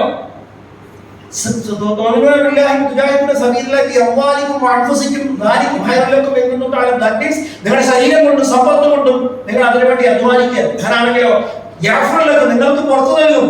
താഴ്ഭാഗത്തുകൂടി അരുവികൾ ഒഴുകുന്ന ആരാമങ്ങളുള്ള സുന്ദര സ്വർഗത്തിൽ നിങ്ങളെ അവർ പ്രവേശിപ്പിക്കും. അതാണ് നിങ്ങൾക്ക് ശാശ്വതമായ ഭവനം. അത് കഴിഞ്ഞിട്ട് നിങ്ങളുടെ വിജയം തൊട്ടടുത്തെത്തി. ഫത്തഹുൻ കരീം മുബശ്ശിറുൽ മുഅ്മിനീൻ. ഒരു വലിയ സന്തോഷ വാർത്ത ഉണ്ട്. ഫത്തഹുൻ കരീം, വിജയം തൊട്ടടുത്തെത്തിയിരിക്കുന്നു. നിങ്ങൾ വിശ്വാസികളായ എന്ന് വെച്ച് കഴിഞ്ഞാൽ മുസ്ലിങ്ങളായ എന്നല്ല കേട്ടോ, തെറ്റിദ്ധരിക്കരുത് പ്ലീസ്. പല ആൾക്കാരും വിചാരിക്കും അങ്ങനെ പറഞ്ഞ വിശ്വാസി എന്ന് പറഞ്ഞാൽ മുസ്ലിങ്ങളെ മാത്രം ഉദ്ദേശിച്ചാണ്. വിശ്വാസമുള്ളവർ എന്ന് മാത്രം. എന്താണ്? വിശ്വസിച്ചവർ, ആ വിശ്വാസം ഉള്ളിലുള്ളവർ. നിങ്ങൾ നിങ്ങളുടെ ലക്ഷ്യത്തിൽ വിശ്വസിച്ചാൽ ആ വിശ്വാസം ഇതാ നടക്കുകയാണ്. ഫത്തഹുൻ ഖരീബ്, അത് വളരെ അടുത്താണ്. എനിക്ക് പറയാനുള്ളത് വളരെ സങ്കടകരമായ വാർത്ത. വിജയത്തിന്റെ, വലിയ വിജയത്തിന്റെ ഒരു ചുവട് കൂടിയേ കടക്കാനുള്ളൂ. അവിടെ വെച്ചിട്ടാണ് പല ആൾക്കാരും ഉപേക്ഷിച്ചിട്ട് പോകുന്നത്. നാളെ അതോർത്ത് കരയും ആൾക്കാരൊക്കെ, ഉപേക്ഷിച്ചിട്ട് പോകുന്ന ആൾക്കാർ. ഞാൻ പറയുന്നത് മാത്രമേ ഉള്ളൂ. ചില പടങ്ങളൊക്കെ കാർട്ടൂണൊക്കെ നിധി കുടിച്ച് ഇനി ഒരു 2 ഫീറ്റ് കൂടെ കുടിച്ചാൽ നിധി കിട്ടും. ഇതുവരെ 50 മീറ്റർ കുടിച്ചു കാണും. ഇനി 52ാമത്തെ മീറ്ററിൽ നിധി ഇരിപ്പുണ്ട്. പക്ഷെ 50 എണ്ണം വരെ കുടിച്ചിട്ട് പോകും, കിട്ടും. ആ അവസ്ഥ ആലോചിച്ചു. പല ആൾക്കാർക്കും സംഭവിക്കുന്ന അതാണ് നമ്മൾ പറയുന്നത്. എന്താ പറഞ്ഞത്? അള്ളാഹു ആരുടെ കൂടെയുള്ള ദൈവം ക്ഷമിക്കുന്നതിന്റെ കൂടെ. ഹിന്ദി പറയാറുണ്ട് സബർ കാ ഫൽ മീഠാ ഹോതാ ഹൈ. ക്ഷമിച്ചാൽ അതിന്റെ ഫലം ഭയങ്കര മധുരമുള്ളതായിരിക്കും അല്ലേ? ക്ഷമയ്ക്കൊരു പഴം ഉണ്ടെങ്കിൽ അതിന്റെ പഴം ഏറ്റവും മാധുര്യമുള്ളതായിരിക്കും എന്ന് പറയും. ദാറ്റ് മീൻസ് ആ ക്ഷമ നമുക്ക് അനിവാര്യമായി വേണ്ടതാണ്. അങ്ങനെ ഒരു സാഹചര്യം ആയിരുന്നതുകൊണ്ട് ആള് പറയുന്നത്, ഞങ്ങളുടെ ചുരുക്കത്തിൽ പറഞ്ഞ വലിയ വീടൊക്കെ സ്വർഗത്തിലെ കിട്ടുള്ളൂ. ഇതൊക്കെ വെച്ചാൽ വല്ല കാറ്റ് മഴയൊക്കെ വന്നാലൊക്കെ പോകാം. പിന്നെ ഒരു വാചോടെ ലാസ്റ്റ് പറയും, ഞാൻ ജനിച്ചു വന്നപ്പോൾ 14ാമത്തെ വയസ്സിൽ എന്റെ പിതാവ് മരിച്ചു. രോഗിയായ ഒരു മാതാവും 8 സഹോദരങ്ങളോടെ തന്നിട്ടാണ് പുള്ളിക്കാരൻ പോയത്. ഇവരെല്ലാം കൂടെ കൊണ്ട് സ്വന്തമായിട്ട് ഒരു കിടപ്പാടം ഉണ്ടാക്കുന്നുള്ള അപ്പുറത്തേക്കുള്ള സ്വപ്നവും എനിക്കുണ്ടായിരുന്നില്ല. എനിക്കില്ലാത്തവരെ കുറിച്ചാണ് ചിന്ത. നിങ്ങൾക്ക് ഒരു അഡ്രസ് ഞാൻ ഉണ്ടാക്കി തന്നു, ഇനി നിങ്ങൾക്ക് വേണമെങ്കിൽ സ്വന്തമായിട്ട് ഉണ്ടാക്കിക്കോ. എന്നിട്ട് ലാസ്റ്റ് ഒരു ഡയലോഗും കൂടെ, ഈ സ്ഥലം കണ്ടോണ്ട് നിങ്ങൾ ആരും മഞ്ഞു കൊള്ളണ്ട, ഇത് ഞാൻ ഏതെങ്കിലും അനാഥാലയം കേട്ടു. ചെറുപ്പം മുതലേ പുതിയ വീടെന്ന് കേട്ടാൽ അവസാനം ഈ ഉപദേശത്തിൽ. അതുകൊണ്ടാണ് നമുക്ക് നല്ലതായി കേട്ടോ, ആള് ലോകത്തിന്റെ വ്യക്തിയാണ്. അതുകൊണ്ട് ഒരു കാര്യം കേൾക്കുക, ഇതൊന്നും കണ്ടിട്ട് നിന്നിട്ട് കാര്യമില്ല. അതുകൊണ്ട് ആ പരിപാടിക്ക് പോകണ്ടെന്ന് വെച്ച് ചെറുപ്പം പോലെ ടാർഗറ്റ് സ്വന്തമായിട്ടൊരു വീട് നന്നായിട്ടൊക്കെ വേണം. ഇങ്ങനെ പറഞ്ഞു പോകുന്ന സമയത്താണ് വളരെ പെട്ടെന്നാണ് യാദൃശികമായി ഫാദറിന്റെ ബിസിനസ് പെട്ടെന്ന് ആൾക്ക് നിർത്തേണ്ട ഒരു സാഹചര്യം വന്നു. നഷ്ടത്തിലേക്ക് പോയ ഒരു വരുമാനമില്ലാത്തൊരു അവസ്ഥയായിരുന്നു. ശരിക്കും പറഞ്ഞാൽ ഈ പലിശ ഹറാമായതുകൊണ്ട് ബാങ്കിൽ സേവിംഗ് അക്കൗണ്ട് പോലും ഇല്ല, മിച്ചമൊന്നും ഒന്നില്ലായിരുന്നു. അത് പറഞ്ഞാൽ വളരെ മോശം സ്വഭാവമായിട്ടാണ് എനിക്ക് തോന്നുന്നത്. അനുഭവത്തിൽ കൂടി പറയുകയാണ്, നിങ്ങൾ മിച്ചം വെക്കണം. കിട്ടുന്നത് മൊത്തം മിച്ചം വെച്ചാൽ ഒരു കാലത്ത് കിട്ടുന്നത് മൊത്തം മിച്ചം പിടിക്കുക. അതല്ല, ശരിക്കും പറഞ്ഞാൽ ഒരു 10%, 20%, 30 ഇങ്ങനെ കൂട്ടിക്കൊണ്ട് വരണം. 30%, 50%. ഞാനൊക്കെ ഇന്നും കിട്ടുന്നതിന്റെ 50%-ലധികം ചെലവിട്ടിട്ടാണ് ബിസിനസ് ചെയ്യുന്നത്. എന്താണ് എന്റെ ചെലവ്? For example, I use to fly, I use to stay in hotels, I use to travel. ഇതിനൊക്കെ ചെലവല്ലേ? അതിന് വേണ്ടിയിട്ടുള്ള സംവിധാനങ്ങളൊക്കെ എനിക്ക് വേണം. ഞാൻ യുഎസിൽ നിന്ന് ഇങ്ങോട്ട് വരണമെങ്കിൽ എനിക്ക് അതുപോലെ എക്സ്പെൻസീവ് ആണ്. ഫോർ എക്സാമ്പിൾ, ഓരോ ദിവസവും അതുപോലത്തെ എക്സ്പെൻസുകളാണ് നമ്മൾ പോകുന്നതൊക്കെ. ഇതൊക്കെ വേണ്ടേ? ഇതൊന്നും വെറുതെ കിട്ടില്ലല്ലോ. ഫോർ എക്സാമ്പിൾ, ഇങ്ങനെ ഒരുപാട് അല്ലാതെയും പറയാൻ പറ്റുന്നതും അല്ലാത്തതുമായിട്ടുള്ള ഒരുപാട് ചെലവുകൾ ബിസിനസ്സുകളുണ്ട്. അതുകൊണ്ട് നമ്മുടെ പണ്ട് പോലെ പറയാനില്ലേ, പണം എറിഞ്ഞാലേ പണം കിട്ടുമെന്ന് പറയില്ലേ, പണം എറിഞ്ഞാലേ പണം കിട്ടുമെന്ന് പറയുള്ളൂ. നിങ്ങൾ വലുതായി സമ്പാദിക്കാൻ ആഗ്രഹിക്കുന്നവരാണെങ്കിൽ വലുതായി ചെലവാക്കണം. ആ വലുതായി ചെലവാക്കേണ്ട രീതിയിൽ ചെലവാക്കാവുള്ളൂ. ചെലവാക്കേണ്ടടത്തെ ചെലവാക്കാവുള്ളൂ. വെറുതെ ചെലവാക്കേണ്ട കാര്യമില്ല, ബുദ്ധിപരമായി ചെലവാക്കാൻ പഠിക്കണം. എനിവേ ഞാനിത് പഠിച്ചത് ഫോർ എക്സാമ്പിൾ, എന്റെ ഫാദർ അങ്ങനെ സേവിങ്സ് ഒന്നും ഉണ്ടാക്കാതിരുന്ന സമയത്ത് പെട്ടെന്ന് ബിസിനസ്സിൽ നിന്നുള്ള വരുമാനം നിലച്ചു. 3 മക്കളുണ്ട്, അവരുടെ ഹയർ എഡ്യൂക്കേഷനുള്ള പണമില്ല. എന്റെ മാതാവ് ഒരു രോഗിയാണ്, സമയത്ത് ചികിത്സിക്കാനുള്ള പണമില്ല. ഇങ്ങനെ ഇരിക്കുന്ന സമയത്ത് ബിസിനസ് വേണ്ട, നല്ലൊരു ജോലി മതി എന്ന് പറഞ്ഞ് ഞാൻ സ്കൂൾ സ്ഥലങ്ങൾ മുതൽ തന്നെ NCC-യിൽ വളരെ ആക്റ്റീവായിരുന്നു. NCC-യിൽ Aയും Bയും Cയും സർട്ടിഫിക്കറ്റ് ഒക്കെ ഉണ്ട്. ഇതെന്റെ പഴയകാല ഫോട്ടോയാണ്. എനിക്ക് ഇത്രയും മണ്ണോ വയറൊന്നും വന്നില്ലായിരുന്നു. നല്ല ആരോഗ്യമുള്ള ശരീരമാണ്. 13ാമത്തെ വയസ്സ് വരെ സ്വന്തമായിട്ട് ഏൺ ചെയ്യാൻ തുടങ്ങിയതാണ്. കാരണം പുതിയ വീടിനെ കുറിച്ച് പറയുമ്പോൾ ഫാദർ ഇതിനൊക്കെയാണല്ലോ പറഞ്ഞുകൊണ്ടിരുന്നത്. അതുകൊണ്ട് പത്രമിട്ടാണ് ഞാൻ എന്റെ വരുമാനത്തിന്റെ തുടക്കം. 13 വയസ്സിന് 8ാം ക്ലാസ്സിൽ പഠിക്കുമ്പോൾ രാവിലെ എഴുന്നേറ്റ് ഒരു 3:30 മണിക്ക് എഴുന്നേറ്റിട്ട് ടൗൺ ഒരു 7 കിലോമീറ്റർ നടന്നാണ് പത്രം കിട്ടുന്നത്. പത്രം എന്ന് പറഞ്ഞാൽ വലിയ പ്രശസ്തമായ പത്രമൊന്നുമല്ല, അന്ന് പുതുതായിട്ട് റിലീസ് ചെയ്ത പത്രമാണ് മാധ്യമം. ഞങ്ങളുടെ നാട്ടിലൊക്കെ വളരെ കുറച്ച് ആൾക്കാരെ വാങ്ങിക്കാറുള്ളൂ. അപ്പൊ മാധ്യമം എനിക്കാകെയുള്ള 25 കോപ്പി. 25 കോപ്പിയുടെ 22 കിലോമീറ്റർ നടക്കണം. ഒരു വീഡിയോ അടുത്ത് 1.5 കിലോമീറ്റർ വേണ്ടി അടുത്ത പത്രമുണ്ട്. ബാക്കിയുള്ളതൊക്കെ മനോരമയും മാതൃഭൂമിയൊക്കെയാണ് ആൾക്കാർ വരുന്നത്. അപ്പൊ ഇത് പോയി എടുത്തിട്ട് ഇങ്ങനെ വന്നിട്ട് എല്ലാം ഇട്ടിട്ട് പള്ളി കയറി നിസ്കരിച്ച് നേരെ വീട്ടിൽ വന്ന് ഇതൊരു ശീലമല്ല. 10ാം ക്ലാസ്സിൽ പരീക്ഷയ്ക്ക് പോയത് ഒരു പത്രം ഇട്ടിട്ടാണ്. അന്നുകൊണ്ട് അധ്വാനത്തിന്റെ വില എന്താണെന്ന് പഠിച്ചു. ഒരു പത്രം ഇട്ടാൽ, ഞാൻ പത്രം ഇടുന്ന ആൾ മാത്രമായി, അതിന്റെ ഏജൻസി എന്റെ ബ്രദറിന്റെ പേരിലായിരുന്നു. എന്നിട്ട് പെടുന്ന എനിക്കുള്ള പൈസ ഒരു മാസം ഇട്ട് 15 പൈസ കിട്ടും ഒരെണ്ണം. നിങ്ങൾ ആലോചിച്ച് ഇതിന്റെ പത്രം എത്ര പൈസ കിട്ടും എന്ന് ആലോചിക്കുന്നത്. കപ്പലന്റെ കൂട്ടായി വാങ്ങിക്കാനുള്ള പൈസ കിട്ടും. പക്ഷെ ഇതുപോലെ ഒരു പൈസ ചെലവാക്കാതെ പൈപ്പിലെ വെള്ളം കുടിച്ച് അതൊക്കെ മിച്ചം വെച്ചിട്ടൊക്കെയാണ് ഓരോരോ സൈക്കിൾ വാങ്ങിച്ചു. പിന്നെ അത് കഴിഞ്ഞാൽ അടുത്തത് പ്രബോധനവും മലർവാടി ആരാമോ അതിന്റെയൊക്കെ മറ്റു പ്രസിദ്ധീകരണമാണ്. ഇതുകൂടെയൊക്കെ പിടിച്ചു ഒരു നാട് മാറി അപ്പുറത്തെ നാട്ടിൽ കയറി പിടിച്ചു. ഇതൊക്കെ സൈക്കിളിൽ പറ്റി ഇടാൻ തുടങ്ങി. അങ്ങനെ പിന്നീട് 10ാം ക്ലാസ് ഒക്കെ ആയപ്പോൾ ഞാൻ തുണിയുടെ ബിസിനസ് തുടങ്ങി. അതുകൂടാതെ എനിക്ക് വീട്ടിൽ ചിക്കൻ സെന്റർ ഉണ്ടാണ്. ഇതുകൂടാതെ ഞാൻ ട്യൂഷൻ പഠിപ്പിക്കുന്നുണ്ട്. ഇങ്ങനെ പല പരിപാടികളും പല വരുമാനമുണ്ട്. പിന്നെ നാട്ടിലെ ചെറിയ എന്ത് കോൺട്രാക്ടുകൾക്ക് കിട്ടിയാൽ ഏറ്റെടുക്കും ചെയ്യും. ഇങ്ങനെ പല വരുമാനങ്ങളൊക്കെ ഉള്ള സമയത്താണ് ശരിക്കും പറഞ്ഞു കഴിഞ്ഞാൽ അങ്ങനെ പഠനമൊക്കെ മുന്നോട്ട് കൊണ്ടുപോയിക്കൊണ്ടിരിക്കുന്നു. മിലിറ്ററിയിൽ പോകണമെന്നായിരുന്നു എന്റെ സ്വപ്നമാസം ഓഫീസർ. അന്നത്തെ സമയത്തുള്ള ഫോട്ടോയാണ്. ഇതെല്ലാം സ്റ്റുഡിയോയിൽ പോയി എടുത്ത ഫോട്ടോയാണ്. ജീവിതത്തിൽ ഒരുപാട് പ്രതിസന്ധികൾ അനുഭവിക്കുന്ന സമയത്തുള്ള ഫോട്ടോയാണ്. ഫോട്ടോഗ്രാഫറെ ചിരിപ്പിച്ചെടുത്ത ഫോട്ടോ ആയിരുന്നു. അങ്ങനെ 10 പാസ്പോർട്ട് സൈസ് ഫോട്ടോ എടുക്കുന്നത് സ്റ്റുഡിയോയിൽ പോയിട്ടല്ലേ എടുക്കുന്നത്. പുള്ളി കുറെ തമാശയൊക്കെ പറഞ്ഞ് ചിരിപ്പിച്ചപ്പോൾ ഞാൻ ചിരിച്ച അവസ്ഥയായിരുന്നു. ഞാൻ NCC-യുടെ C സർട്ടിഫിക്കറ്റ് എടുത്താണ്. Driving licence, passport. സാമ്പത്തികമായ സിറ്റുവേഷൻ വളരെ മോശമായിരുന്നു എല്ലാ തരത്തിലും. ആ സമയത്താണ് വളരെ യാദൃശ്ചികമായി എനിക്കുണ്ടായ സ്വന്തം പറഞ്ഞാൽ ആരോഗ്യമായിരുന്നു. ഒരു ദിവസം വൈകുന്നേരം ഒരു ആക്സിഡന്റ് ഉണ്ടായി. എന്റെ വലത് കൈ ഇവിടെ നിന്ന് കട്ടായി പോയി. ഇപ്പോഴും വേണമെങ്കിൽ അടുത്തിരിക്കുന്നവർക്ക് കാണാം. അവിടെ ഇങ്ങനെ കാണാം, സ്റ്റിച്ച് കാണാം. 27 സ്റ്റിച്ച് ഉണ്ട്. ഈ കൈയിലേക്കുള്ള മുഴുവൻ ഞരമ്പുകളും മുങ്ങി പോയി. ഈ 4 വിരലുകളിൽ ചലനി, 3-ൽ തീർത്തും ചലനശേഷി ഉണ്ടായിരുന്നില്ല. തൊട്ടാപ്പോലും അറിയത്തില്ല, ടച്ചിങ് സെൻസേഷൻ പോലും ഇല്ല. നാടിയിൽ മൊത്തം മുറിഞ്ഞു. ഇതൊരു അല്പമുണ്ട്, തള്ളവല്ല രക്ഷപ്പെട്ടില്ല. ഇങ്ങനെ മൊത്തം കട്ടായി പോയി. ഇവിടെ വരെ കാണാൻ പറ്റും. ഇവിടെ ഞാനിങ്ങനെ മൂവ് ചെയ്താൽ ഇവിടെ ഇങ്ങനെയാണ്. ഈ കൈ ഇപ്പോഴും ഇങ്ങനെ വരും. തണുപ്പൊക്കെയുള്ള സമയത്ത് വണ്ടിയിലൊക്കെ ഇരുന്ന കൈ ഇങ്ങനെ മരവിച്ചു. ഇത് മാത്രമല്ല, ഈ കൈ ഒടിവിപ്പെടുന്നിട്ട് കാണാം അല്ലെ, ഇങ്ങനെ ബെൻഡായിട്ട് അടിക്കും. ഈ 2 കൈ നമ്മൾ നീളത്തിൽ വരെ വ്യത്യാസമുണ്ട്. നിങ്ങൾ ഇവരെ എടുത്ത് കാണിച്ചത് ചിലപ്പോൾ കാണാൻ പറ്റും. ഇതിലും വലിയ കുഴപ്പമൊന്നുമില്ല. നേരെയൊന്നും വരുന്നില്ല, ഒരു വളഞ്ഞിരിക്കുന്നു, ഉമ്മിഞ്ഞിരിക്കുന്നു. ഈ 2 കൈയും പോയി. 2 വർഷം ജീവിതത്തിൽ നിന്ന് പോയി. മരിച്ചു പോകേണ്ടതായിരുന്നു. മരണം വരെ കൺമുമ്പിൽ പല പ്രാവശ്യം ഈ പീരീഡിനുള്ളിൽ കണ്ടിട്ടുണ്ട്. ഈ പണ്ടാരി പറഞ്ഞില്ല, ഷഹാദത്തൊക്കെ ചെല്ലി കിടന്നിട്ടുണ്ടെന്ന് പറയുന്നത്. അങ്ങനെ പല സാഹചര്യം കൂടുതലൊന്നും പറഞ്ഞ് പോകുന്നില്ല. അങ്ങനെ ഒരുപാട് സാഹചര്യങ്ങൾ വന്നതുകൊണ്ട് യാഥാർത്ഥ്യത്തെ കുറിച്ചും ജീവിതത്തെ കുറിച്ചും മനസ്സിലാക്കാൻ പടച്ചവൻ അവസരം തന്നു. അൽഹംദുലില്ലാ, ദൈവത്തിന് ഒരുപാട് നന്ദി.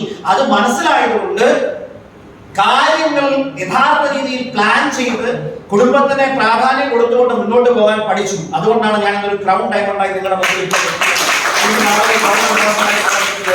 സമയക്കുറവുകൊണ്ട് ഞാൻ കൂടുതലൊന്നും വിശദീകരിച്ച് പോകുന്നില്ല. ഞാൻ പിക്ചേഴ്സ് ആർ വെരി പവർഫുൾ. എനിക്ക് എഴുതി തയ്യാറാക്കിയ ലക്ഷ്യങ്ങൾ ഉണ്ടായിരുന്നു. എന്റെ സഹോദരന്റെ വിവാഹം ഒരാളുടെയും സംഭാവന വാങ്ങാൻ നടത്തണം. ഞങ്ങളുടെ ഹയർ എഡ്യൂക്കേഷന് വേണ്ടി ബന്ധുക്കളായ സമ്പന്നരായ ആളുകളുടെ മുമ്പിൽ പോയി പരിഭവം പറയാൻ സ്വന്തമായി നടത്താൻ പറ്റണം. എന്റെ ഉമ്മാന്റെ ട്രീറ്റ്മെന്റ് കറക്റ്റ് സമയത്ത് ചെയ്യണം. എനിക്ക് ഫിസിയോതെറാപ്പിയിലൂടെ ട്രീറ്റ്മെന്റ് ആവശ്യമുണ്ട്. ഒരു ജോലി കിട്ടിയാൽ കൊള്ളാം. അന്നത്തെ സമയത്തുള്ള സ്വപ്നമാണ്. മിലിറ്ററി ഓഫീസർ ആണോ ഫിസിക്കൽ പ്രോബ്ലം വന്നാൽ കിട്ടുമോ? ഇല്ല, അതെന്നേക്കുമായിട്ട് അവസാനിച്ചു. ഒരു എനിക്ക് വണ്ടിയൊക്കെ ഓടിക്കാൻ ഭയങ്കര ക്രൈസുള്ള വ്യക്തിയാണ്. ഒരു ബൈക്ക് വേണം, ഇതൊക്കെയാണ് എന്റെ സ്വപ്നം. ഒരു ചെറിയ വീട്, ആ ഇടിഞ്ഞുമുളക്കി വീടാറായി മാറ്റിയിട്ട് അത്രയും തന്നെ വലിപ്പമുള്ള, അതിന് കുറവാണെങ്കിലും കുഴപ്പമില്ല, ഓടിട്ടതിന് വരെ കോൺക്രീറ്റ് ചെയ്ത നല്ലൊരു വീട് വേണം. ഈ പൊടിയും മാറാലയും ഒന്നും ഇല്ലാത്ത ഒരു സിറ്റുവേഷൻ ആണെങ്കിൽ അമ്മയുടെ ശ്വാസമുട്ടലിന് കുറവുണ്ടാകും. ഇത് ഡോക്ടർ പലതവണ പറഞ്ഞിട്ട് ഞങ്ങൾക്ക് ചെയ്യാൻ പറ്റിയിട്ടില്ല. പക്ഷെ ഇതെല്ലാം കൂടെ ഞാൻ കൂട്ടി നോക്കിയപ്പോൾ ഏറ്റവും ചെറിയ രീതിയിൽ ഒരു 25 lakhs എങ്കിലും വിത്തിൻ 1 year വേണം. നിങ്ങൾ ഇങ്ങനെ എഴുതി കൂട്ടണം. 25 lakhs ഇയർലി എന്ന് പറഞ്ഞാൽ 2 ലക്ഷത്തിൽ കൂടുതൽ സേവിങ്സ് ഒരു മാസം വേണം. അന്ന് മിലിറ്ററി പോകാൻ പറ്റിയില്ലെങ്കിൽ ഞാൻ വിചാരിച്ചു നോക്കി, let me complete my post graduation, അതിലേക്ക് ഏതെങ്കിലും ഒരു +2 സ്കൂളിൽ അധ്യാപകനായി ജോലി ചെയ്യാം, 20,000 രൂപ ശമ്പളം കിട്ടും. അന്ന് I'm talking about 2002. ഇന്നാണെങ്കിൽ മാക്സിമം 75,000-80,000 രൂപ, അതിനപ്പുറത്ത് ഇങ്ങോട്ടോ ഇല്ല. എത്ര ലക്ഷം പിടിക്കാൻ പറ്റുള്ളൂ. അപ്പൊ ഒരു കാര്യം മനസ്സിലായി, ഇത് പ്ലാൻ ചെയ്ത് പോയിട്ട് എന്റെ ജീവിതത്തിൽ സന്തോഷവും നടക്കാൻ ഒന്നുമില്ല. ഈ സമയത്താണ് ഡയറക്ട് സെല്ലിംഗ് ബിസിനസിന്റെ സാധ്യതകൾ അറിയുന്നത്. ഞാൻ നേരത്തെ പറഞ്ഞു, 2.5 വർഷം പരിശ്രമിച്ചു നോക്കിയിട്ട് 2.5 ലക്ഷം രൂപ കടക്കാരനായി. ആ സമയം വരെ മറ്റു പല മേഖലകളിൽ നിന്നുണ്ടാക്കിയ വരുമാനം മുഴുവൻ ചെലവായി. ചില ദിവസങ്ങളിലൊക്കെ പട്ടിണി കിടക്കേണ്ടതായി പോലും വന്നിട്ടുണ്ട്. പോയിട്ട് തിരിച്ചു വരാൻ വണ്ടിക്കൂലി പോലും ഇല്ലാതെ ഏതെങ്കിലുമൊക്കെ ലോറിക്കാരോട് കൈ കാണിച്ച് നിർത്തിയിട്ട് അവരോട് പറയും, ചേട്ടാ പൈസ കയ്യിലില്ല, തീർന്നുപോയി, ഒന്നും കൊണ്ടിറക്കാം, അവിടെ ചെന്നിട്ട് വഴക്കുണ്ടാക്കാൻ പറ്റില്ല. അങ്ങനെ കാരുണ്യം തോന്നി ചില ആൾക്കാരൊക്കെ തിരിച്ചു കൊണ്ടുപോയിട്ടുണ്ട്. അങ്ങനെ വിട്ടു പോകാൻ പറ്റാത്ത അവസ്ഥയിൽ ചില സ്ഥലങ്ങളിലൊക്കെ ബസ് സ്റ്റോപ്പിലൊക്കെ ഇരുന്നുറങ്ങിയിട്ടുണ്ട്. രാവിലെ എഴുന്നേറ്റ് വരുമ്പോൾ കൊതുകൊക്കെ കുത്തിയിട്ട് ആലപ്പുഴയൊക്കെ നീര് വെച്ചിട്ട് സ്വന്തം ഫോൺ ഒരു കണ്ണാടിയിൽ കണ്ടിട്ട് പേടിച്ചു. എത്രയോ കൊതുക് ക്ഷീണം കൊണ്ടൊക്കെ ഉറങ്ങിപ്പോയി. അവിടെ കിടന്ന് ലോറിക്ക് കൈകാണിച്ച് മടുത്ത് ലാസ്റ്റ് അവിടെ ഇരുന്ന് കൂടെ ഉറങ്ങിപ്പോയി. എഴുന്നേറ്റ് നോക്കി കഴിയുമ്പോൾ കൊതുകെല്ലാം കൂടെ കുത്തി ആകെ നീര് വെച്ചിരിക്കുന്ന ഒരു പരുവത്തിനായി. അതുപോലത്തെ കൊതുകാണ് അവിടേക്ക് ഉള്ളത്. എടുത്തോണ്ട് പോകും മനുഷ്യനെ. അപ്പൊ ഞാൻ പറഞ്ഞു വരുന്ന കാര്യം ഇത്ര മാത്രമേ ഉള്ളൂ. അങ്ങനെ ഒരുപാട് 25, 30, 40 കിലോമീറ്റർ ഒക്കെ നടന്ന് പൈപ്പിലെ വെള്ളമൊക്കെ കുടിച്ച് കറക്റ്റായിട്ട് ഭക്ഷണം പോലും കഴിക്കാതെ ഏതെങ്കിലുമൊക്കെ പ്ലാൻ കൊടുക്കാൻ പോകുമ്പോൾ ആരെങ്കിലുമൊക്കെ ചായ ബിസ്ക്കറ്റ് ഒക്കെ തന്നാലായി. അങ്ങനെ കഠിനാധ്വാനം ചെയ്തിട്ടാണ് ഇന്നിങ്ങനെ ഇവിടെ ക്രൗണ്ട് ടൈം ഉണ്ടായത്. ആരെങ്കിലും പരിഭവം പറഞ്ഞാൽ ആരെങ്കിലും നമ്മളോട് നിൽക്കുമോ? അന്നൊന്നും എന്റെ ബുദ്ധിമുട്ടുകളെ കുറിച്ച് ഒരു മനുഷ്യനോട് ഞാൻ പറയാറുണ്ട്. Nobody will know. എന്റെ ഷർട്ടൊക്കെ ഉയർത്തിട്ട് കംപ്ലീറ്റ് വെള്ളം പോലെയാവും, ഇങ്ങനെ ഇറ്റ് വീട് സമയമാവും. ഞാൻ ഏതെങ്കിലും ഒരു ബസ് സ്റ്റാൻഡിലോ റെയിൽവേ സ്റ്റേഷനിലൊക്കെ പോയിട്ട് അവിടുത്തെ കംഫർട്ട് സ്റ്റേഷനിൽ കയറിയിട്ട് ഇതൊക്കെ കഴുകി വെയിലത്ത് ഇട്ടോണ്ട് വന്നാൽ നിൽക്കും. ഇട്ടോണ്ട് വന്നാൽ വെയിലില്ലെങ്കിൽ തന്നെ ഉണങ്ങിക്കോളും. ശരീരത്തിന്റെ ചൂടുകൊണ്ട് തന്നെ ഉണങ്ങും. എന്നിട്ട് ഇത് ഉണങ്ങിയ ഉടനെ വീണ്ടും വർക്കിന് പോകണം, വീണ്ടും വരുവാണ്. അവിടെ സ്ഥിരം പരിചയക്കാരനാ വന്നല്ലോ, ആൾക്കാരെ നമ്മൾ ചെല്ലുമ്പോഴേ പറയണം. അപ്പൊ ഇങ്ങനെയൊക്കെ നിന്നിട്ടുള്ള കഠിനാധ്വാനമാണ് ചെയ്തത്. പക്ഷേ വിശ്വാസത്തോടു കൂടി കഠിനാധ്വാനം ചെയ്താൽ അത് ഒരിക്കലും പാടാവില്ല. ചരിത്രമാണ് ഉണ്ടാകാൻ പോകുന്നത്. അവിടുന്ന് 18 മാറ്റങ്ങൾ വന്നു തുടങ്ങിയത്. അവിടേക്ക് ഷോ യു ആണ് ഓഡിയോ വിഷ്വൽ. ഒരു ഏഴ് കാണിക്കാൻ ശ്രദ്ധിച്ച് കാണുക. ഇത് ഓഡിയോ വർക്ക് ചെയ്യുന്നുണ്ടോ? യെസ്, ശ്രദ്ധിച്ച് കേൾക്കണം. ഇംഗ്ലീഷിലാണ് ഇതിന്റെ ഡയലോഗ് പറയുന്നത്. വിജയത്തെ കുറിച്ച് വിജയിച്ച ഒരുപാട് പേരുടെ ഒപ്പീനിയനാണ്. APJ Abdul Kalam. Not only how to handle success, how to handle the failures. Because any task you do, you have to come across problems. Problem should not become the captain of the individual or a project chief. And the project chief should become the captain of the problems and defeat the problem and succeed. I never feel that I'm at my best. I feel I still have room to improve. I still set goals for myself to strive for. Even though it's been very successful for me, I still feel I have a lot to prove, not just as a player, but as a person, as a father, to some extent, as a role model, in all aspects. Michael Jordan ഒരുപാട് ത്യാഗങ്ങളും സംഘർഷങ്ങളും അനുഭവിച്ചിട്ടുണ്ട്.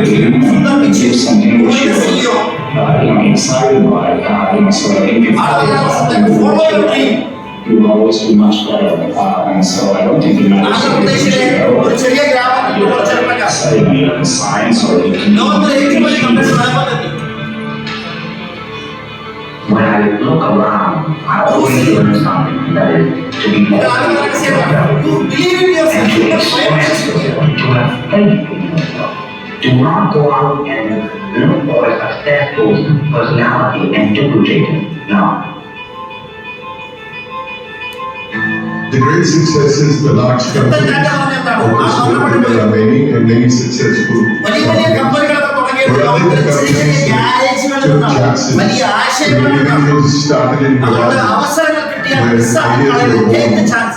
Where did വിജയിച്ച Microsoft, ആൾക്കാരെ നിങ്ങളെ സഹായിക്കാൻ എന്തിനാ ഭയപ്പെടുന്നത്? where did Google, where did Facebook come from? They came from ideas that people felt something could be done and that they could make a difference. People say Steve jobs ആപ്പിളിന്റെ സ്ഥാപകനാണ്, സഹസ്ഥാപകൻ. and it's totally Passionate ആണ് mileage is because it's so hard that if you don't, any rational person would give up. പണം ഉണ്ടാക്കാൻ വേണ്ടി ചെയ്യല്ല, പണം ഉണ്ടാക്കുന്നത് create ചെയ്യാൻ വേണ്ടി ചെയ്താണ്. ബൈ ഡിഫോൾട്ട് പൈസ ഉണ്ടാക്കുന്നത്. You know, വീട് വെക്കാൻ വേണ്ടി മാത്രം ചെയ്യുന്നതല്ല, വലിയ വലിയ വീട് വെക്കുന്നവരെ ക്രിയേറ്റ് ചെയ്യാൻ ചെയ്യണം. സ്വന്തമായിട്ട് വലിയ the ones that were successful love what they did, so they വലിയ വലിയ കാർ വാങ്ങുന്നവരെ ക്രിയേറ്റ് ചെയ്യണം. കാർ വാങ്ങാൻ പോകുന്ന ആൾക്കാരെ ക്രിയേറ്റ് ചെയ്യണം. അങ്ങനെ വാങ്ങിപ്പിക്കുന്നവരെ ക്രിയേറ്റ് ചെയ്യണം. അച്ചീവേഴ്സിനെ ക്രിയേറ്റ് ചെയ്യണം. ഓട്ടോമാറ്റിക് നമുക്ക് ഏറ്റവും മെച്ചപ്പെട്ട കാറുകൾ. How do you plan to succeed? നിങ്ങൾ എങ്ങനെയാണ് വിജയിക്കണമെന്ന് പ്ലാൻ ചെയ്യുന്നത്? വിജയിക്കണമെന്നുള്ള പ്ലാൻ ഉണ്ടോ? എത്ര വണ്ടർഫുൾ, വെരി ഗുഡ്. ഇനി പ്രധാനപ്പെട്ട കാര്യങ്ങൾ ഞാൻ ജസ്റ്റ് പോയിന്റ് മാത്രം സൂചിപ്പിക്കാം. ഞാൻ നേരത്തെ പറഞ്ഞ ആ വീഡിയോയിലുണ്ട് handling problems and failures and challenges. ഇതിന് നിങ്ങളൊരു എക്സ്പേർട്ട് ആയിരിക്കും. ഞാൻ നേരത്തെ പറഞ്ഞു, അതിജയിക്കാൻ കഴിയാത്ത, അതിജീവിക്കാൻ കഴിയാത്ത ഒരു പ്രയാസവും ദൈവം നമുക്ക് നൽകില്ല.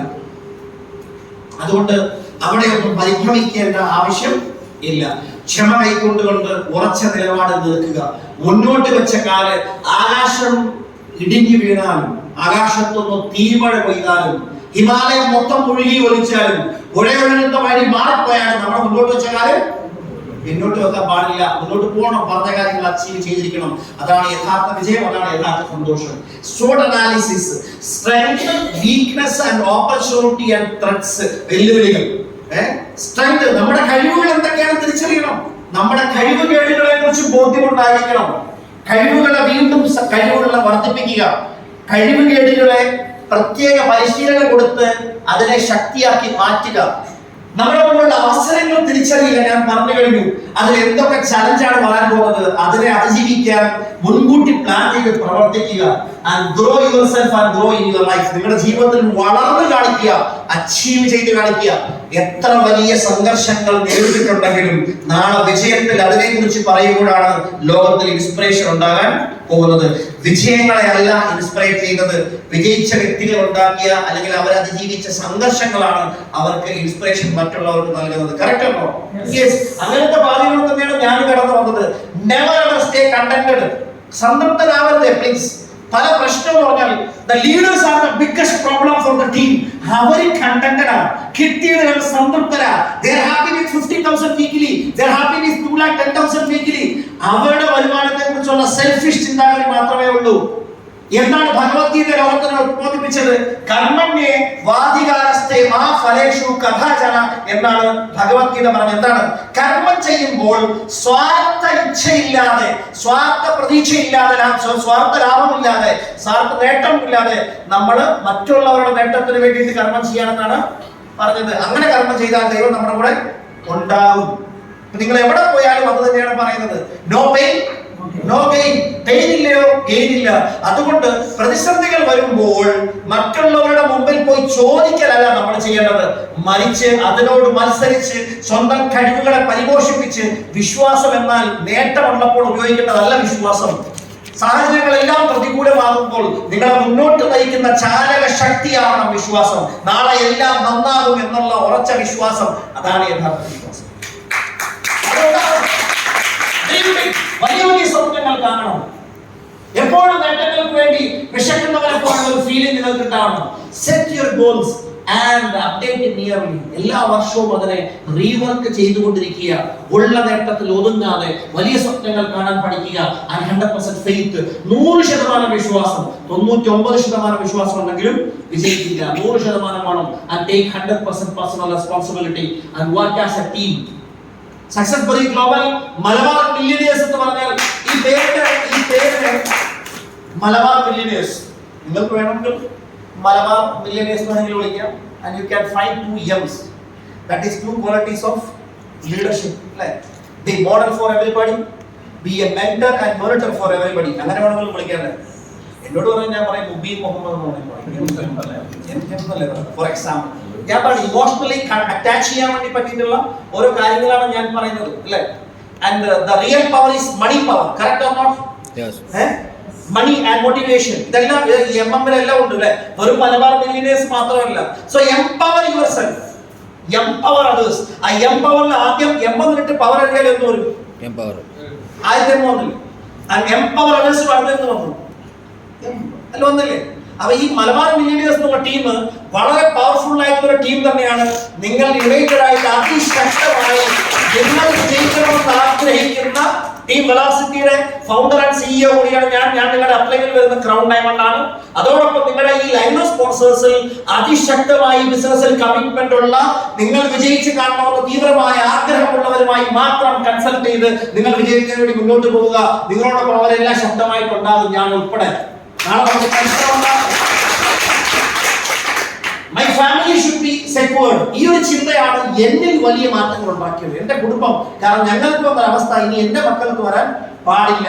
ഞാൻ പറഞ്ഞല്ലേ എല്ലാവരും അല്ലെ, നമ്മൾ വലുതാകുമ്പോൾ നമ്മൾ അനുഭവിച്ച ബുദ്ധിമുട്ടുകളൊക്കെ മക്കൾ അനുഭവിക്കണം നമ്മൾ ആഗ്രഹിക്കുമോ?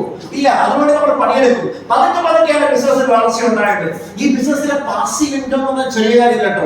ഞാൻ ചില ഉദാഹരണങ്ങൾ ഇവിടെ പറയാം. എന്റെ കൂടെ ബിസിനസ് അതിശക്തമായി ചെയ്ത ഒരു വ്യക്തിയാണ് വിമൽ സലിം. വളരെ ഹെൽത്തി, ഒരസുഖമില്ല. ഡൽഹിയിലോട്ട് എയർപോർട്ടിലേക്ക് വരുന്ന വഴിക്ക് വണ്ടി ഇടിച്ചു, ഓൺ ദ സ്പോട്ടിൽ 10 മിനിറ്റിനകം മരണപ്പെട്ടു. ഹോസ്പിറ്റലിൽ പോലും കാണാൻ പറ്റിയില്ല. ഈ ബിസിനസ് ഉള്ളത് കൊണ്ട് ആളുടെ കുടുംബത്തിൽ എല്ലാ ആഴ്ചയും 2,10,000 വരുന്നുണ്ട്. ഇങ്ങനെ ഒരു ബിസിനസ് കിട്ടിയാൽ എങ്ങനെ ചെയ്യണം? എന്തിനേക്ക് ചെയ്യണ്ടേ? യെസ്. അതിന് നമ്മൾ പരിഭവം പറഞ്ഞോ, പ്രതിസന്ധികൾ കണ്ടിട്ടോ, പ്രശ്നങ്ങളുടെ മുമ്പിൽ തലമുടിച്ചിട്ടോ, ആയുധം വെച്ച് കീഴടങ്ങിട്ടോ മാറി നിൽക്കാനല്ല വേണ്ടത്. ഇത് ഷീജൻ സിംഗ് നായരുടെ കുടുംബ ഫോട്ടോയാണ്. ഇദ്ദേഹം ഒരു ഹാർട്ട് മരണപ്പെട്ടു പോയി. 2017 മരണപ്പെടുന്നത്. 2025 കഴിയാൻ പോവാണ്. 8 വർഷം കഴിഞ്ഞു, ഏകദേശം 7 വർഷം കഴിഞ്ഞ് 8ാമത്തെ വർഷത്തിലേക്ക് കടന്നു. ഇദ്ദേഹത്തിന്റെ കുടുംബത്തിൽ എല്ലാ മാസവും 25 ലക്ഷത്തിൽ കുറയാത്ത വരുമാനം മൈ ലൈഫിലൂടെ കിട്ടുന്നുണ്ട്. മകൻ MBBS പഠിച്ചുകൊണ്ടിരിക്കുകയായിരുന്നു. ആ കുട്ടി ഇപ്പോൾ MD കഴിഞ്ഞ് പുറത്തിറങ്ങാറാണ്. രണ്ടാമത്തെ മകളെ ലണ്ടനിൽ വിട്ട് പഠിപ്പിക്കണമെന്നായിരുന്നു. ലണ്ടനിൽ ഹയർ എഡ്യൂക്കേഷൻ ചെയ്തുകൊണ്ടിരിക്കുക. അവിടെ ജോലിയുണ്ട് ഇപ്പൊ കുട്ടി. വൈഫ് ഡൽഹി പബ്ലിക് സ്കൂളിലെ ടീച്ചറായിരുന്നു. ജോലി റിസൈൻ ചെയ്തുകൊണ്ട് ഈ ബിസിനസ്സിലേക്ക് വന്നു. കാരണം ഈ ബിസിനസ്സിൽ നിന്നുള്ള വരുമാനം വന്ന് അത് അനുഭവിച്ചു തുടങ്ങിയപ്പോഴാണ് ഈ ബിസിനസിന്റെ ശക്തി എന്താണെന്ന് അവര് തിരിച്ചറിഞ്ഞത്. നിങ്ങൾ നോക്കണം, ഇതാണ് എനിക്കും ഒരു പ്രതീക്ഷ തന്നത്. അപ്പൊ നമ്മുടെ ജീവിതത്തിലുള്ള എന്ത് ഡിപ്രഷൻ വന്നാലും, ആൻസൈറ്റി വന്നാലും, പരിഭവങ്ങൾ വന്നാലും പ്രതീക്ഷ വെക്കുക. ദൈവത്തിലുള്ള വിശ്വാസം, പ്രതീക്ഷ, നിങ്ങളുടെ ഫ്യൂച്ചറിലുള്ള വിശ്വാസം, അതായിരിക്കും നിങ്ങളെ നയിക്കേണ്ടത്. അങ്ങനെ പതുക്കെ 2.5 വർഷം ഡയറക്ട് സെല്ലിംഗ് ബിസിനസ് ചെയ്ത് അതിനുശേഷമാണ് ഒരു ചെറിയൊരു മാറ്റം. ഒരു വാടക വീട്ടിലേക്ക്, അന്ന് പെങ്ങളുടെ കല്യാണം നടക്കണം, പുതിയ വീടൊന്നും വെക്കാനുള്ള സമയമില്ല, ഒരു വാടക വീട്ടിലേക്ക് മാറി. അന്ന് നാട്ടുപുറത്തൊക്കെ 4000 രൂപയൊക്കെ പറഞ്ഞാൽ വലിയ വാടകയാണ്. അങ്ങനെ ഒരു വീട് വാടകയ്ക്ക് എടുത്തു, 2 നില വീടൊക്കെ വാടകയ്ക്ക് എടുത്ത് അവരുടെ കല്യാണം നടക്കുന്നു. അന്നേരം എനിക്ക് പ്രായം ഏകദേശം 23 വയസ്സുണ്ട്, പെങ്ങൾക്ക് 20 വയസ്സുണ്ട്. എന്റെ ഫാദർ പണ്ടേ പറയായിരുന്നു, ആണെ ഒരു 24 വയസ്സൊക്കെ കല്യാണം കഴിച്ചാൽ നല്ലതാണ്. കാരണം മക്കളൊക്കെ അത്യാവശ്യം നല്ല പ്രായമൊക്കെ എത്തുമ്പോൾ മക്കളൊക്കെ പ്രാപ്തരാകും, അവരെയൊക്കെ പ്രാപ്തരാക്കാൻ പറ്റും. പെൺകുട്ടികളാണെങ്കിൽ ഒരു 21 to 24 മാക്സിമം എന്നൊക്കെ പറയാറുണ്ടായിരുന്നു. ഞാൻ ആലോചിക്കും, എനിക്ക് 23 വയസ്സായി, എന്റെ ബ്രദറിന് 26 എന്റെ സഹോദരിക്ക് 20 അവളുടെ കല്യാണം നടന്നിട്ടില്ല, ബ്രദറിന്റെ കല്യാണം നടന്നിട്ടില്ല. എങ്ങനെയൊക്കെയാണ് ഇതൊക്കെ ഇങ്ങനെ ചിന്തിച്ചിട്ടുണ്ട്. I am very happy to share you. അവളുടെ കല്യാണം ഈ വീട്ടിൽ വെച്ച് നടത്തി ആ സമയത്തുള്ള ഫോട്ടോ ആണ്. എന്റെ 23ാമത്തെ വയസ്സിൽ ഞാൻ ഈ വീട് വാങ്ങി with direct selling business. 5000 square feet കല്യാണം കഴിഞ്ഞ് ഞാൻ വൈഫും കൂടെ വന്ന സമയത്ത് ഫ്രണ്ടിൽ വെച്ചെടുത്ത ഫോട്ടോ ആണ്. വീടൊക്കെ വലുതായിട്ട് ഞങ്ങളൊന്നും കാര്യമായിട്ട് കാണാൻ വയ്യായിരുന്നു. ആ ഒരു ഫോട്ടോയാണ്. എനിവേ, ഇത് എന്റെ കല്യാണ സമയത്ത് എടുത്ത ഫോട്ടോ ആണ്. ഞാൻ ഉപയോഗിക്കുന്നത് സ്കോഡ കാറാണ്. അത് കഴിഞ്ഞ് പോകുന്ന സമയത്താണ്. വീടിനകത്തുള്ള സ്റ്റെയർ കേസ് ഒക്കെ 2 ഇതിലോട്ട് ഇങ്ങനെ പോകുന്നു. നല്ല ഇഷ്ടപ്പെട്ട് വാങ്ങിച്ച ഒരു വീടാണ്. അതുപോലെ തന്നെ ബിസിനസിന്റെ ആവശ്യവുമായി എനിക്ക് മെട്രോ സിറ്റി ആയിട്ടുള്ള കൊച്ചിയിലേക്ക് മാറേണ്ടി വന്നു. ഫ്ലൈറ്റ്, റെയിൽവേ സ്റ്റേഷൻ, ഇതിന്റെയൊക്കെ ഒരു സപ്പോർട്ട് ഇതൊക്കെ വെച്ചിട്ടുണ്ട്. കാരണം പല സമയത്ത് ഫ്ലൈറ്റ് മിസ്സായിട്ടുണ്ട്, ട്രെയിൻ മിസ്സായിട്ടുണ്ട്. ഇങ്ങനെയുള്ള സന്ദർഭം വന്നപ്പോൾ മാറേണ്ടി വന്നു. മാറ്റം വരാതെ മാറുമെന്ന് വിചാരിക്കുന്നു. പ്രവാചകന്റെ ജീവിതം എടുത്ത് പഠിക്കുകയാണെന്നുണ്ടെങ്കിൽ ഒരു ഹിജറ കൊണ്ടാണ് അദ്ദേഹത്തിന്റെ ജീവിതത്തിൽ മാറ്റം വരുന്നത്. അല്ലെ, ധീരുഭായി അംബാനി എടുത്ത് പഠിച്ചാൽ അദ്ദേഹം ഗുജറാത്തിൽ നിന്ന് ബോംബെയിലേക്ക് വന്നാണ് അദ്ദേഹത്തിന്റെ വളർച്ചയുടെ. അമിതാഭ് ബച്ചൻ ശരിക്കും UP-കാരനാണ്. അദ്ദേഹം ബോംബെയിലോട്ട് വന്നതുകൊണ്ടാണ് വിജയിച്ചത്. ഷാറുഖ് ഖാൻ ഡൽഹിക്കാരനാണ്. അദ്ദേഹം ബോംബെയിലോട്ട് വന്നതുകൊണ്ടാണ് വിജയിച്ചത്. ആ ഒറ്റമുറി വീട്ടിൽ വാടകയ്ക്ക് താമസിക്കുന്ന വ്യക്തിയാണ് എല്ലാവർക്കും അറിയാമല്ലോ. അവിടുന്ന് ആളിപ്പോ എവിടം വരെ എത്തി നാളെ ചോദിക്കേ. മോഹൻലാലും മമ്മൂട്ടിയൊക്കെ മദ്രാസിൽ പോയിട്ടല്ലേ, പിന്നെ ചെന്നൈ പോയിട്ടല്ലേ അവരൊക്കെ രക്ഷപ്പെട്ടത്. മാറ്റം വരാതെ ആരാ മാറിയത്? ഇന്നത്തെ MI യൂസഫ് അലി ആയത് അദ്ദേഹം നാട്ടികയിൽ കിടന്നിട്ടാണോ? അല്ല, അദ്ദേഹം മിഡിൽ ഈസ്റ്റിൽ പോയിട്ടല്ലേ. ഇന്നിവിടെ കണ്ട ഈ മലപ്പുറത്തൊക്കെ മണിമാളികളൊക്കെ പണിയെടുപ്പിച്ച എല്ലാ വലിയ ബിസിനസ്സുകാരും വലിയ സമ്പന്നരും ഒക്കെ വിദേശത്തൊക്കെ പോയിട്ടല്ലേ അവർ സമ്പന്നരായത്. എന്നാലും ചോദിക്കേ, അതുകൊണ്ട് മൈഗ്രേഷൻ ചെയ്യാതെ മാറ്റങ്ങൾ വരാതെ മാറ്റങ്ങൾ ഉണ്ടാവില്ല. അങ്ങനെ വളർച്ചയുടെ ഘട്ടത്തിൽ ഒരുപാട് മൈഗ്രേഷൻ ചെയ്യേണ്ടവരും ഞങ്ങൾക്കൊക്കെ വളരെ ടഫായിരുന്നു. ഒറ്റ ബന്ധുക്കൾ പോലും എറണാകുളത്തില്ല. ആ സമയത്താണ് എറണാകുളത്തേക്ക് ഈ സൗകര്യം മാത്രം പ്രമാണിച്ച് ഒരു വീട് വാങ്ങിയത്. അവിടത്തേക്ക് ആ വീടിന്റെ മുമ്പിൽ വെച്ചിട്ടുള്ള ഫോട്ടോയാണ്. പിന്നീട് ഞാൻ ഡൽഹിയിൽ താമസം വാടകയ്ക്ക് മാറി. അവിടെ എനിക്ക് വീടുണ്ടായിരുന്നു. അതേപോലെ തന്നെ ജയ്പൂർ പ്രോപ്പർട്ടി ഉണ്ടായിരുന്നു. പിന്നീട് ഒരു ഡ്രീം ഹൗസ്, ഞാൻ നേരത്തെ പറഞ്ഞ ഡ്രീം ബുക്ക് വെക്കണം. ഞാനൊരു ഡ്രീം ബുക്കിനുള്ള ഫോട്ടോ അന്വേഷിച്ച സമയത്താണ് എറണാകുളത്ത് ഇതിന്റെ ഒരു പരസ്യ ബോർഡ് ഈ ഒരു ഡിസൈനിലാണ്. അന്നാണ് സ്വിസ് ഗാർഡൻസ് എന്ന് പറഞ്ഞ പ്രോജക്റ്റിനെ കുറിച്ച് ഞാൻ കേൾക്കുന്നത്. ഞാൻ ഈ ഫോട്ടോ എടുത്ത് അതിനകത്ത് ഒരു നമ്പർ കണ്ടു, വിളിച്ചു, അത് നേരെ വെച്ചു. അന്ന് രാത്രി എനിക്ക് ഉറങ്ങാൻ പറ്റിയില്ല. നല്ല ഡ്രീം ആണെങ്കിൽ അങ്ങനെ നേരെ വിളിച്ചു, രാവിലെ കാണാമെന്ന് പറഞ്ഞു. നേരെ രാവിലെ പോയി പ്രോജക്റ്റ് കണ്ടു, ഇഷ്ടപ്പെട്ടു. നേരെ അഡ്വാൻസ് കൊടുത്തു. ആ വീട് പേരിലായി, സ്ഥലം പേരിലായി, കൺസ്ട്രക്ഷൻ കഴിഞ്ഞു. അതൊക്കെ പൂർത്തിയായ വീടിന്റെ ഫോട്ടോസ് ആണ് ഇപ്പൊ നിങ്ങളുടെ മുമ്പിൽ. ആദ്യ ഡിസൈനാണ്. ഇവിടെയാണ് കുറച്ച് വർഷങ്ങളായി ഞാൻ താമസിച്ചുകൊണ്ടിരിക്കുന്നത്. വീടിന്റെ മുമ്പിൽ നല്ല വാഹനങ്ങളൊക്കെ കാണാം. ഓഡിയോ വിഷ്വൽ ഇതിനകത്ത് വീടൊക്കെ നല്ല ഭംഗിയായിട്ട് കാണിക്കുന്നുണ്ട്.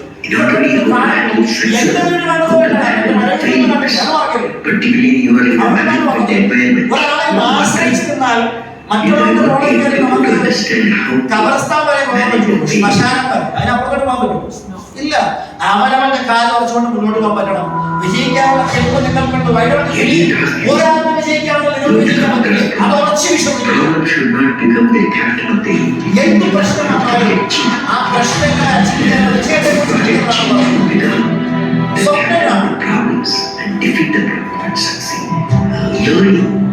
അതിനോട് പഠിക്കണം.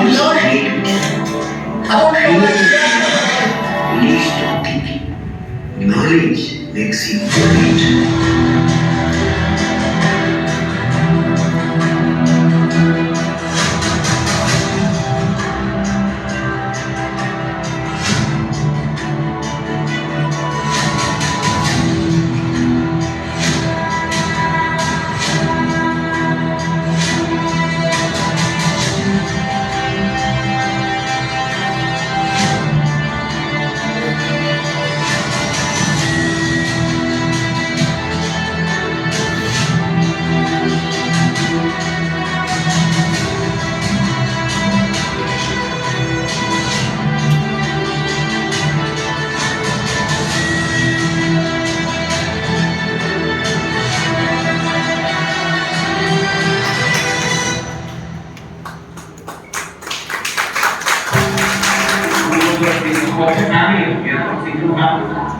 Maybe we have different views and different opinions on different things.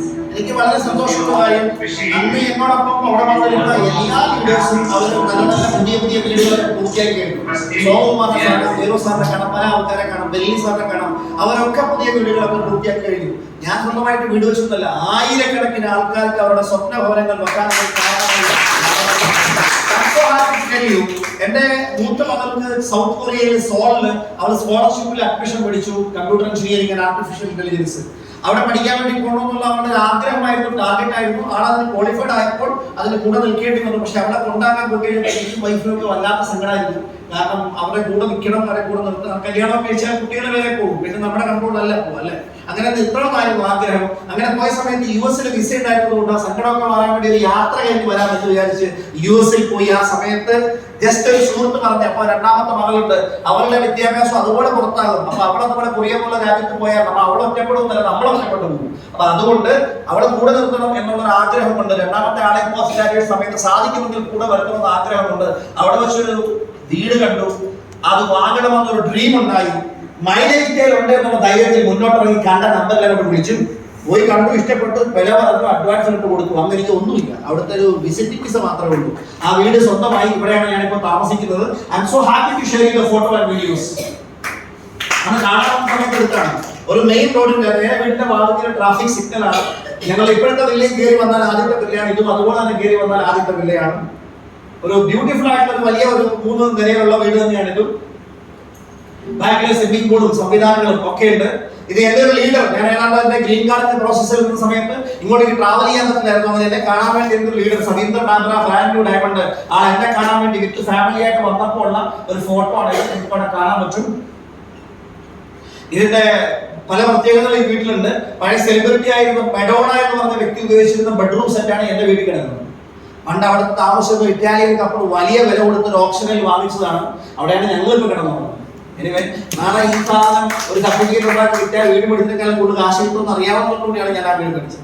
Anyway ഞാനൊരു കച്ചവടക്കാരനാണല്ലോ. എനിവേ ഞാൻ പറഞ്ഞൊരു ഇത്ര മാത്രമേ, ഇതൊക്കെ ഒരു ഡ്രീം ആയിരുന്നു. കാരണം ഒരു ഡബിൾ ഹൈറ്റ് ഉള്ള ഒരു വീട് വേണമെന്ന് ആഗ്രഹമായിരുന്നു. ഞാൻ വെച്ച പുതിയ വീട്ടിൽ സ്ഥലത്തിന്റെ പരിമിതി കൊണ്ട് ഡബിൾ ഹൈറ്റ് ഇല്ല. പക്ഷെ ഇവിടെ നമുക്ക് ഡബിൾ ഹൈറ്റ് കിട്ടി. ഒരു വലിയ ഹോളും ഒരു ഗ്രാൻഡ് പിയാനോ, അതൊക്കെ ഞങ്ങൾക്ക് അവിടെ നിന്ന് തന്നെ വാങ്ങിക്കാൻ പറ്റി. അതൊക്കെ വീട്ടിലുണ്ട്. അങ്ങനെയുള്ള സെറ്റപ്പിലാണുള്ളത്. വീട്ടിൽ സ്വന്തമായിട്ട് പേഴ്സണൽ സ്വിമ്മിംഗ് പൂള് സൗകര്യങ്ങളൊക്കെ ഉണ്ട്. നിങ്ങൾക്കത് കാണാൻ പറ്റും. അത് കാണാം. ആ മേടിക്കാൻ വേണ്ടി പോകുന്ന ആദ്യത്തെ സമയത്ത് ബ്രോക്കറൊക്കെ ആയിട്ടുള്ള ടോക്കാണ് നടക്കുന്നത്. അവിടെ ഓർമ്മ നമ്മൾ നേരിട്ട് വരത്തില്ല. ഈ സംവിധാനങ്ങളൊക്കെ വീട്ടിലുണ്ട്. സമയക്കുറവുകൊണ്ട് ഞാൻ കൂടുതലൊന്നും വിശദീകരിച്ച് പോകുന്നില്ല. ഇതൊക്കെ ഒരു സ്വപ്നമാണ് ശരിക്കും പറഞ്ഞാൽ. എന്റെ യാത്ര തുടങ്ങുന്നത് നടരാജൻ വണ്ടിയിലാണ്. നടരാജൻ എന്ന് പറഞ്ഞാൽ മനസ്സിലായതല്ലേ, 20-25 കിലോമീറ്റർ ഇന്നും എനിക്ക് നടക്കാൻ സന്തോഷം മാത്രമേ ഉള്ളൂ. ആ ഒരു അധ്വാനത്തിന്റെ ചില ഓർമ്മകളൊക്കെ വരുമ്പോൾ, നേട്ടം നേടുമ്പോൾ അതൊക്കെയാണ് നമുക്ക് സന്തോഷം നൽകുന്നത്. നമ്മുടെ കയ്യിൽ എന്തുണ്ടെന്നുള്ളതല്ല, നമ്മൾ എവിടെ എത്തണമെന്നുള്ളതാണ് പ്രധാനം. അത് എന്ത് വിശ്വാസമുണ്ട്, പ്രധാനം. KL5M 4566. ഞാൻ തമാശയ്ക്ക് പറയുന്നത്, എനിക്ക് വേണ്ടി തന്നെ ഇട്ടവട്ടെ KL5 മുബൈൽ എന്നാണ് ഞാൻ പറഞ്ഞുകൊണ്ടിരുന്നത്. M4566 വണ്ടിയുടെ നമ്പർ ഞാൻ ഇന്നും മറക്കില്ല. അങ്ങനെ വന്ന് പിന്നീട് ഒരു 3 മാസം പോലും വണ്ടി ഉപയോഗിക്കുന്ന ഒരു 4 വീലർ വന്നു. ഒരു ടാറ്റയുടെ കാറായിരുന്നു. വിവാഹ സമയത്ത് ഒരു സ്കോഡ പുതിയ കാർ ഉണ്ടായിരുന്നു. ഇന്നോവ, അതുപോലെ തന്നെ ടൊയോട്ട കൊറോള, ഇങ്ങനെ പല പല വാഹനങ്ങൾ മാറി. വർഷങ്ങളായിട്ട് ഞാൻ BMW മെയിൻറ്റെയിൻ ചെയ്യുന്നുണ്ട്. ഇതിപ്പോ ഓരോ പുതിയ വർഷം ഒരു 5 വർഷം 10 ലക്ഷം രൂപ വെച്ചിട്ട് ഓരോ വർഷം ഞാൻ ഇൻവെസ്റ്റ് ചെയ്ത് ഇങ്ങനെ പുതുക്കി ഇപ്പോഴും 2-3 മേജർ ആക്സിഡന്റുകളൊന്നും ഈ വണ്ടി എന്റെ ജീവൻ രക്ഷിച്ചിട്ടുണ്ട്. അതുകൊണ്ട് ഏത് വണ്ടി കിട്ടിയാലും ഞാൻ ഇത് വിൽക്കൂല എന്ന് പറഞ്ഞ് നിൽക്കുന്ന സമയമാണ്. ദുബായിൽ ഈ ബിസിനസിന്റെ ഡെവലപ്മെന്റുമായി ബന്ധപ്പെട്ട് നിൽക്കുന്ന സമയത്ത് എനിക്ക് ഡ്രൈവിംഗ് ലൈസൻസ് കിട്ടിയതിന്റെ അന്ന് വൈകുന്നേരം പോയി ജസ്റ്റ് വീട്ടിൽ പോലും എല്ലാവരും അറിയുന്നത് നടന്നാണ് സൂപ്പർ മാർക്കറ്റിലൊക്കെ പോയിക്കൊണ്ടിരുന്നത്. അങ്ങനെ പോകുന്ന കൂട്ടത്തിൽ ഒന്ന് വഴി ചിക്കൻ കൊണ്ട് പോകണം എന്ന് വെച്ചപ്പോഴാണ്. കാരണം അതിന് മുമ്പ് ടെസ്റ്റിന് പോയി വന്നു. ആദ്യത്തെ ടെസ്റ്റ് പരാജയപ്പെട്ടു. കാരണം ഡ്രൈവിംഗ് അറിയാമെന്നുള്ളത് തോന്നുന്നു. അങ്ങനെയൊക്കെ പോയി പിന്നെ ഡ്രൈവിംഗ് വരുന്ന ഒരാളുടെ മൂഡ് മോശമാണെങ്കിൽ ചിലപ്പോൾ പാസ്സാവത്തില്ല. രണ്ടാമത്തെ പ്രാവശ്യം പോയിട്ട് വന്നപ്പോൾ, കാരണം അത് വന്നപ്പോൾ എനിക്ക് വലിയ സങ്കടമാണ്, നിരാശയാണ്. രണ്ടാമത്തെ ടെസ്റ്റിന് പോയിട്ട് വന്നിട്ട് വൈഫൊന്നും ചോദിച്ചില്ല. നീ ഞാൻ നിരാശപ്പെട്ടു വല്ലതും പറഞ്ഞാലൊന്നും പറഞ്ഞില്ല. മനഃപൂർവ്വം ഡ്രൈവിംഗ് ലൈസൻസ് എന്റെ കയ്യിൽ ഇരിക്കുന്നുണ്ട്. നേരെ അന്ന് പോയി ഒരു കാർ ഇഷ്ടപ്പെട്ടിട്ട്, വൈഫിന് ഇഷ്ടമായിരുന്നു ഈ കാർ, ഫോർച്യൂണറിന്റെ ടോപ്പ് മോഡല്. ഞാനിത് വാങ്ങിക്കുന്നത് വലിയ രസകരമായ സംഭവമാണ്. അവിടെ ചെന്നപ്പോൾ അവർ ചോദിക്കുന്നത് ഏതാണ് കാർ, എവിടുന്നാണ് ലോൺ വേണ്ട. ഇപ്പൊ ലോൺ ഇല്ലാതെ തന്നെ വാങ്ങിക്കുന്നു. ലോൺ ഇല്ലാതെ വാങ്ങിച്ചോളാം. ലോൺ ഇല്ലാതെ നിങ്ങളുടെ തരുന്നതായി. ഞാൻ വന്നിട്ട് 3-5 മാസമായി. 3-5 മാസം കൊണ്ട് ഫോർച്യൂണർ അത് ചെക്ക് എഴുതി കൊടുത്തിട്ട് അവർ പറയുന്നത് ഇത് ബാങ്കിലിട്ട് ഇടോ, ബാങ്കിലിട്ടാ കാശ് വരുമോ. നമ്മൾ ഇട്ട് നോക്കും അത്രയൊക്കെ ഉണ്ട്. അവരുടെയൊക്കെ ചിന്ത എന്ന് പറഞ്ഞു കഴിഞ്ഞാൽ അതൊന്നും സാധാരണക്കാരന് പെട്ടെന്ന് വാങ്ങാൻ പറ്റുന്ന കാറൊന്നുമല്ല. ഫോർച്യൂണറിന്റെ ടോപ്പ് മോഡല്. അങ്ങനെയൊക്കെയാണ് ഞാൻ ഈ കാർ വാങ്ങിച്ചത്. വീട്ടിൽ പഞ്ചസാര വാങ്ങിക്കുന്ന ആഗ്രഹത്തിലാണ് പോയി വാങ്ങിച്ചുകൊണ്ട് വന്നത്. 2018 ബ്രഹ്മനാഥ് ഈവന്റ് വന്നു. ഇന്നലെ അൽതാഫ് സാറിനെയും സുരേഷ് സാറിനെയും കാണുന്ന സമയത്ത്, ഷംസുവിനെ കാണുന്ന സമയത്ത് ഷംസു അതിനെ കുറിച്ച് പറഞ്ഞിരുന്നു. ബ്രഹ്മത്തിന്റെ സ്റ്റേജിൽ കയറ്റാന്ന് പറഞ്ഞ് മേടിച്ച കാറാണ് ഷംസുവിന്റെ കാർ. അപ്പൊ ഇനിവേ ഞാൻ പറയുന്നത്, ആ സമയത്ത് ഞാൻ വാങ്ങിച്ചൊരു പുതിയ കാറാണ്. ഇന്ന് ഇതിന്റെ മാർക്കറ്റ് വാല്യൂ 1,65 ലക്ഷം രൂപയ്ക്ക് മേലുണ്ട്. മെർസിഡീസിന്റെ GLS 350 കാറാണ് ഞാനന്ന് വാങ്ങിച്ചത്. ബ്രാൻഡ് ന്യൂ ആണ്, 2018 ആ സമയത്ത്. പിന്നീട് ഒരു ക്യാരവാൻ ഉണ്ട്, അതിലാണ് ഞാനിപ്പോ ഇവിടെ വന്നത്. ഈ ഹോട്ടലിലേക്ക് വരാൻ പറ്റില്ല, അപ്പുറത്തോടെ പാർക്ക് ചെയ്തിട്ടുണ്ട് അല്ലേ. എനിവേ നിങ്ങൾ കണ്ടിട്ടുണ്ടാവും ഈ വാഹനമൊക്കെ. ഇതൊക്കെ ഇന്ത്യൻ ഡയറക്ട് സെല്ലിംഗിൽ ആദ്യത്തെ മോട്ടോർ ഹോം ആണ്. ഇത് ക്യാരവാൻ എന്ന് പറഞ്ഞാൽ പോരാ, മോട്ടോർ ഹോം. ഇതിന് യാത്ര ചെയ്യാൻ, കിടന്നുറങ്ങിക്കൊണ്ട് യാത്ര ചെയ്യാൻ ടോയ്ലറ്റ്, വാഷ്റൂം എല്ലാം ഉണ്ട്, കിച്ചൺ ഉണ്ട്, എല്ലാ സംവിധാനങ്ങളും ഉണ്ട്. ഇത് ആ സമയത്തെടുത്തൊരു വീഡിയോ ആണ്. ഞാൻ കൂടുതലൊന്നും കാണിക്കുന്നില്ല, സമയക്കുറവാണ്.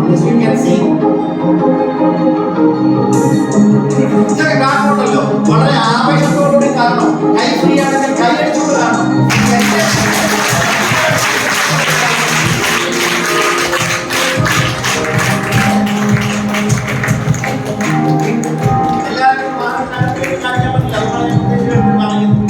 Microwave oven, communication phone system, 2 cube size bed, 2ന്റെ മുമ്പിൽ TV, 4 പേർക്ക് ഇരിക്കാം, 4 പേർക്ക് കിടക്കാം.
ഇറങ്ങിക്കൊണ്ട് പോയത്. എനിവേ EQS എന്ന് പറഞ്ഞൊരു മോഡൽ മെർസിഡീസിന്റെ ഇലക്ട്രിക് എസ് ക്ലാസ് സൗത്ത് ഇന്ത്യയിലെ ആദ്യത്തെ ഡെലിവറി എനിക്കായിരുന്നു. അന്ന് മെർസിഡീസിന്റെ ആ വണ്ടി ഡെലിവറി ചെയ്തു. വലിയൊരു ഫംഗ്ഷൻ ശരിക്കും പറഞ്ഞാൽ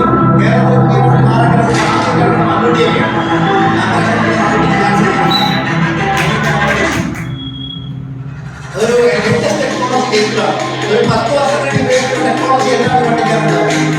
അത് ലേബറിന്റെ മോഡൽ വെച്ച് വലിയൊരു ഫംഗ്ഷൻ വെച്ചിട്ടാണ് അവർ വണ്ടി ഡെലിവറി ചെയ്തത്. ഓസ്ട്രേലിയയുടെ MP വരെ തോമസ് ജെ സമയമാണ് പ്രോഗ്രാം ഉണ്ടായിരുന്നു. നേരത്തെ പറഞ്ഞതുപോലെ ഒരു മോട്ടോർ സൈക്കിൾ ഒരു ബൈക്ക് വാങ്ങുന്നത് സ്വന്തമായി തുടങ്ങിയതുകൊണ്ടാണ് ഒരു തുടക്കം മാത്രമാണ്. So happy. ഞാൻ കൂടുതൽ സമയം കളയുന്നില്ല. ഈ ബെൻസിന്റെ ഡെലിവറി ഫംഗ്ഷന്റെ സമയത്ത് വലിയ LED പാനലൊക്കെ വെച്ചിട്ട് ഒരുപാട് പേരെയൊക്കെ വിളിച്ച് നിങ്ങളവിടെ സ്റ്റേജിൽ നോക്കിയാൽ അറിയാം. IAS ഓഫീസേഴ്സ് ഒക്കെയാണ് സ്റ്റേജിൽ ഇരിക്കുന്ന. മുത്തൂറ്റിന്റെ MD അവരൊക്കെ ഇരുന്ന് പോയെങ്കിലും വണ്ടി പിടിച്ച് നമ്മളാണ്. എന്നെയാണ് അവൾ ചെയ്തിട്ട് കുറച്ചൊക്കെ ചോദിച്ചു എന്തുകൊണ്ടാണ് ഈ വണ്ടി മേടിക്കാനുള്ള കാര്യം ഒക്കെ ചോദിച്ചു. ഇന്റർവ്യൂ ഒക്കെ ചെയ്തു. ആ വണ്ടിയുടെ സമയത്തുള്ള ഫോട്ടോ ഞാനിപ്പോൾ അമേരിക്കയിലെ ഇതിന്റെ ഒരു ടോപ്പ് മോഡൽ GLSന്റെ GL 550 കാറാണ് ഞാനിപ്പോൾ ഉപയോഗിക്കുന്നത്. സാധാരണ വയസ്സിൽ സ്കൂളിൽ ഡ്രൈവിംഗ് ഒരു സബ്ജക്റ്റ് ആണ്. അവർക്ക് ലൈസൻസ് കിട്ടിയതാണ്. അവർക്ക് ഒരു BMW ഒരു കംഫർട്ടബിൾ കാർ വാങ്ങിച്ചു കൊടുത്തു. അതിന്റെ വീട്ടിലെ മുന്നിൽ വന്നപ്പോൾ റിമോട്ട് വെച്ച് ഞാൻ നോക്കിയതാണ് എങ്ങനെയാണ് വാങ്ങിയത്.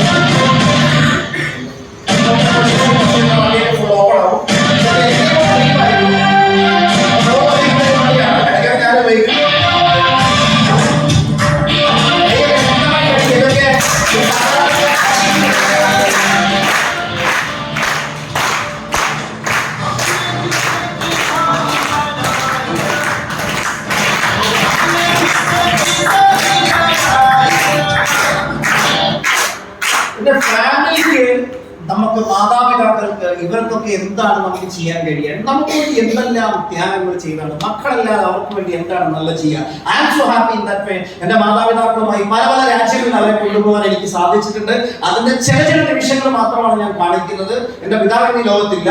അവർ ലോകത്തിലെ ഏറ്റവും വലിയ ബിൽഡിങ്ങിന്റെ ഉള്ളിലും ഫ്രണ്ടിലും ഒക്കെ കൊണ്ടുപോയി ലോകത്തിലെ ഏറ്റവും വിലപിടിപ്പുള്ള ഹോട്ടൽ, അന്ന സമയത്ത് ഏറ്റവും എക്സ്പെൻസീവായ ഏറ്റവും മനോഹരമായ ഏറ്റവും വലിയൊരു പ്രോപ്പർട്ടി അറ്റ്ലാന്റിസ് ദ പാം, ആ ഹോട്ടലിലേക്ക് അവർ കൊണ്ടുപോയി അവരെ കാണിച്ചു. ലോകത്തിലെ ഏറ്റവും വലിയ ഗാർഡൻ മിറക്കിൾ ഗാർഡൻ, തായ്ലൻഡ് പോലുള്ള രാജ്യങ്ങളിലൊക്കെ കൊണ്ടുപോയി. എന്റെ വൈഫിന്റെ പാരന്റ്സിനെ ഒക്കെ കൊണ്ടുപോയി. ലോകത്തിലെ ഏറ്റവും വലിയ ബിൽഡിങ്ങിന്റെ മുകളിൽ ലോകത്തിന്റെ ഏറ്റവും വലിയ ഗോൾഡൻ സ്റ്റാച്യു, ഇങ്ങനെ ഒരുപാട് കാര്യങ്ങൾ പാരന്റ്സിന്. പിന്നെ മക്കളും ഫാമിലിയൊക്കെ ആയിട്ടുള്ള യാത്രകൾ. എന്റെ മകള് 1 വയസ്സ് പൂർത്തിയാക്കുന്നതിന് മുമ്പ് 5 രാജ്യങ്ങൾ ഓൾറെഡി കണ്ടു കഴിഞ്ഞു, ഇൻക്ലൂഡിംഗ് 2 കോണ്ടിനെന്റ്സ്. ലോകത്തിലെ അത്ഭുതങ്ങളെല്ലാം ഓരോന്നായി. ലോകത്തിലെ ഏറ്റവും ബെസ്റ്റ് ഹോട്ടല് ഐഫൽ ടവർ, ലോകത്തിലെ ഏറ്റവും എക്സ്പെൻസീവ് ആയിട്ടുള്ള ഹോട്ടൽസ് ചൈന വന്നത്, ലോകത്തിലെ ഏറ്റവും ഫാസ്റ്റസ്റ്റ് ട്രെയിൻ, അതുപോലെ ലോകത്തിലെ ഏറ്റവും വലിയ ഫോട്ടോ ഫ്രെയിം ദുബായ് കൺസ്ട്രക്ഷൻ നടക്കുന്ന സമയത്ത് കൺസ്ട്രക്ഷൻ കഴിഞ്ഞു. ഞാൻ കഴിഞ്ഞ ആഴ്ച വീണ്ടും പോയി. കാരണം അടുത്ത ആഴ്ച നമ്മുടെ ആൾക്കാരെയൊക്കെ സെപ്റ്റംബർ 3-ാം തീയതി ട്രിപ്പ് ഉണ്ട്, ലീഡർഷിപ്പ് പ്രോഗ്രാം ഉണ്ട്. അതിനെ സമയത്ത് ആൾക്കാരെ കൊണ്ടുപോകേണ്ടതാണ്. It's a wonderful experience. അതേപോലെ വേണം ടുസാറ്റ്സ് മ്യൂസിയം, ലോകത്തിലെ ഏറ്റവും മനോഹരമായിട്ടുള്ള ഗാർഡൻസ്, അതുപോലെ തന്നെ global purchasing centres, Ferrari world, future museum, അതുപോലെ തന്നെ എക്സ്പോ സെന്റേഴ്സ്, മൗറീഷ്യസ്, ഇതുപോലെ 65-ലധികം രാജ്യങ്ങൾ ചരിത്രമടങ്ങുന്ന ഈവൻ അസ്ഹാബുൽ കഹഫ് എന്ന് പറയുന്ന ജോർദാനിലെ ഒരു താഴ്വരയിലാണ് സ്ഥിതി ചെയ്യുന്നത്. പലസ്തീൻ ഇസ്രായേലൊക്കെ ഇതിന്റെ ബോർഡറിൽ വരും. ആ സ്ഥലമാണ് കേവ് ഓഫ് സെവൻ സ്ലീപ്പേഴ്സ്. 2000 വർഷം മുമ്പ് ജീസസിന്റെ കാലഘട്ടത്തിൽ അവർ നിർമ്മിച്ച വലിയ സിറ്റീസ്. ഇതൊക്കെ കണ്ടു കഴിഞ്ഞപ്പോൾ ഒന്നും ചെയ്തിട്ടില്ല എന്നുള്ള കാര്യം മനസ്സിലായിരുന്നു. ഇത്രയും ടെക്നോളജി അവരൊക്കെ ആ കാലത്ത്. അതുപോലെ അവര് ഒരു മെഷീനറീസ് പോലും ഇല്ലാതെ പർവ്വതങ്ങൾ തുരന്ന് മനോഹരമായ ബിൽഡിങ്ങുകൾ ഉണ്ടാക്കിയതാണ്. അതൊരു ശവകുടീരമാണ്. അത് ലോക മഹാത്ഭുതങ്ങളിൽ ഒന്നാണ്, പുതിയ ലേറ്റസ്റ്റ് വണ്ടേഴ്സിൽ ഒന്നാണ്. അതുപോലെ തന്നെ marine drives, that means submarine drive, അന്തർവാഹിനിയിലൊക്കെയുള്ള യാത്ര.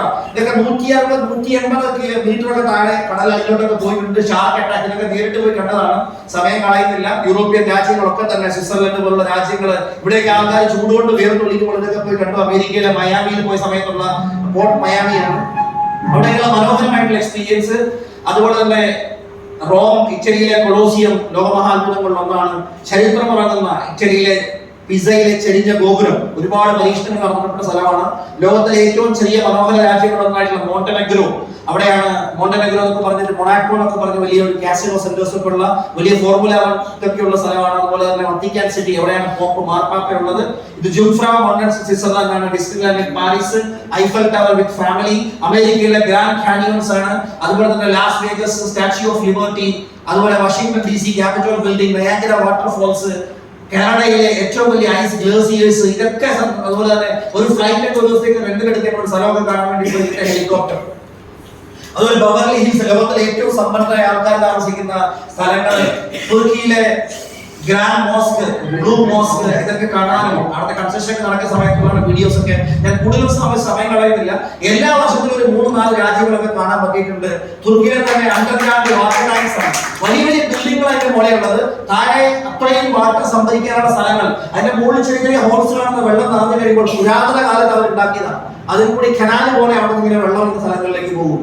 ഭൂഗർഭ സംവിധാനങ്ങളൊക്കെ അവിടെ ഉണ്ടായിരുന്നു. അതൊന്നും നമ്മുടെ നാട്ടിൽ ഇപ്പൊ പോലും ഇല്ല.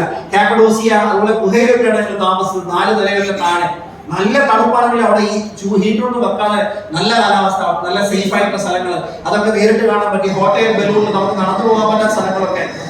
ഹോട്ടൽ ബലൂണിന്റെ ആ കാറ്റ്, തീ കത്തുന്ന ആ ഒരു ശബ്ദമാണ് ഇപ്പൊ കേൾക്കുന്നത്. അതിലിങ്ങനെ കൺട്രോൾഡ് ആയിട്ട് പൈലറ്റ് ഒക്കെ ഉണ്ട്. വളരെ രസകരമായിട്ടുള്ള എക്സ്പീരിയൻസ് ഒക്കെയായിരുന്നു. ഞാൻ കൂടുതൽ സമയം കളയുന്നില്ല. ഇത് ലോകമഹാത്ഭുതങ്ങളിൽ ഒന്നാണ്. നിങ്ങൾക്ക് എല്ലാവർക്കും അറിയാവുന്ന പിരമിഡ്സ് ഈജിപ്റ്റ്, അതുപോലെ തന്നെ മൂസാ നബി ഒരുക്കിവിട്ട് എന്ന് പറയുന്ന, മോസസിനെ ഒരുക്കിവിട്ട് എന്ന് പറയുന്ന നൈൽ നദി, അവിടെ ഞങ്ങൾ ഒഴുകി അവിടുത്തെ ക്രൂസിലാണെന്നേ ഉള്ളൂ. ആ സൈഡിൽ കാണുന്ന വലിയ കെട്ടിടങ്ങൾ കാണുന്നുണ്ടോ, അതാണ് നൈൽ ക്രൂസ്. 4 നിലയുണ്ട്, 3 നില മുകളിലാണ്, 2 നില അടിയിലുണ്ട്. ഒരു നില എഞ്ചിൻ റൂമാണ്, ബാക്കിയുള്ള വളരെ ബ്യൂട്ടിഫുൾ ആയിട്ട് ട്രിപ്പാണ്.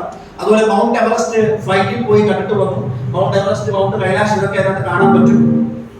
ഇത് ന്യൂയോർക്കിലെ ലോകത്തെ ഏറ്റവും കൂടുതൽ ദീപാലംകൃതമായിട്ടുള്ള ഒരു സിറ്റിയാണ്. ന്യൂജേഴ്സിയിലെ ഒരു പ്രത്യേക ഒരു ഏരിയ. ഇതൊക്കെ ന്യൂയോർക്കിൽ പോയി കണ്ടു. അതുപോലെ തന്നെയുള്ള ഓരോരോ സമയത്തുള്ള ട്രിപ്പുകളാണ് നാസയിൽ.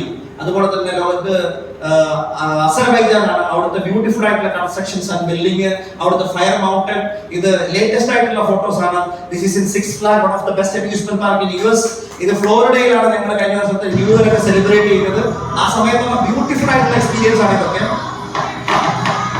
ഏറ്റവും വലിയ water fountain, musical fountain, medical, ഇതെല്ലാം ഒരുമിച്ച് അവിടെ നടക്കുന്നത്.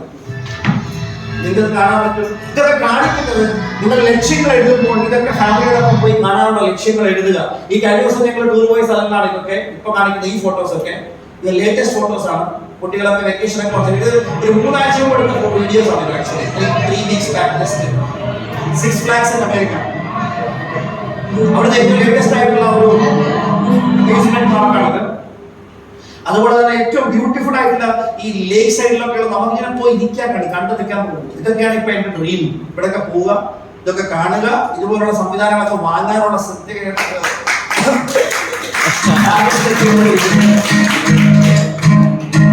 ഞാൻ നിങ്ങൾ കാണിക്കുന്നത്.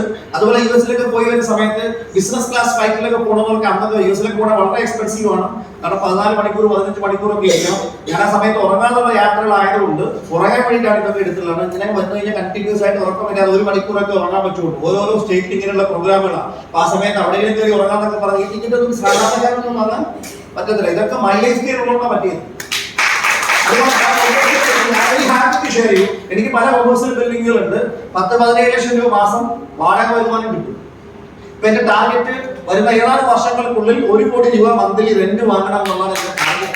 അതിനുവേണ്ടി ഞാൻ വർക്ക് ചെയ്തുകൊണ്ടിരിക്കുന്നു. എനിക്ക് വേണ്ടി മാത്രമല്ല, ഒരുപാട് അവാർഡുകൾ, അംഗീകാരങ്ങൾ, ഇതൊക്കെ ഈ ബിസിനസ്സിൽ വന്നിട്ട് കിട്ടിയിട്ടുണ്ട്.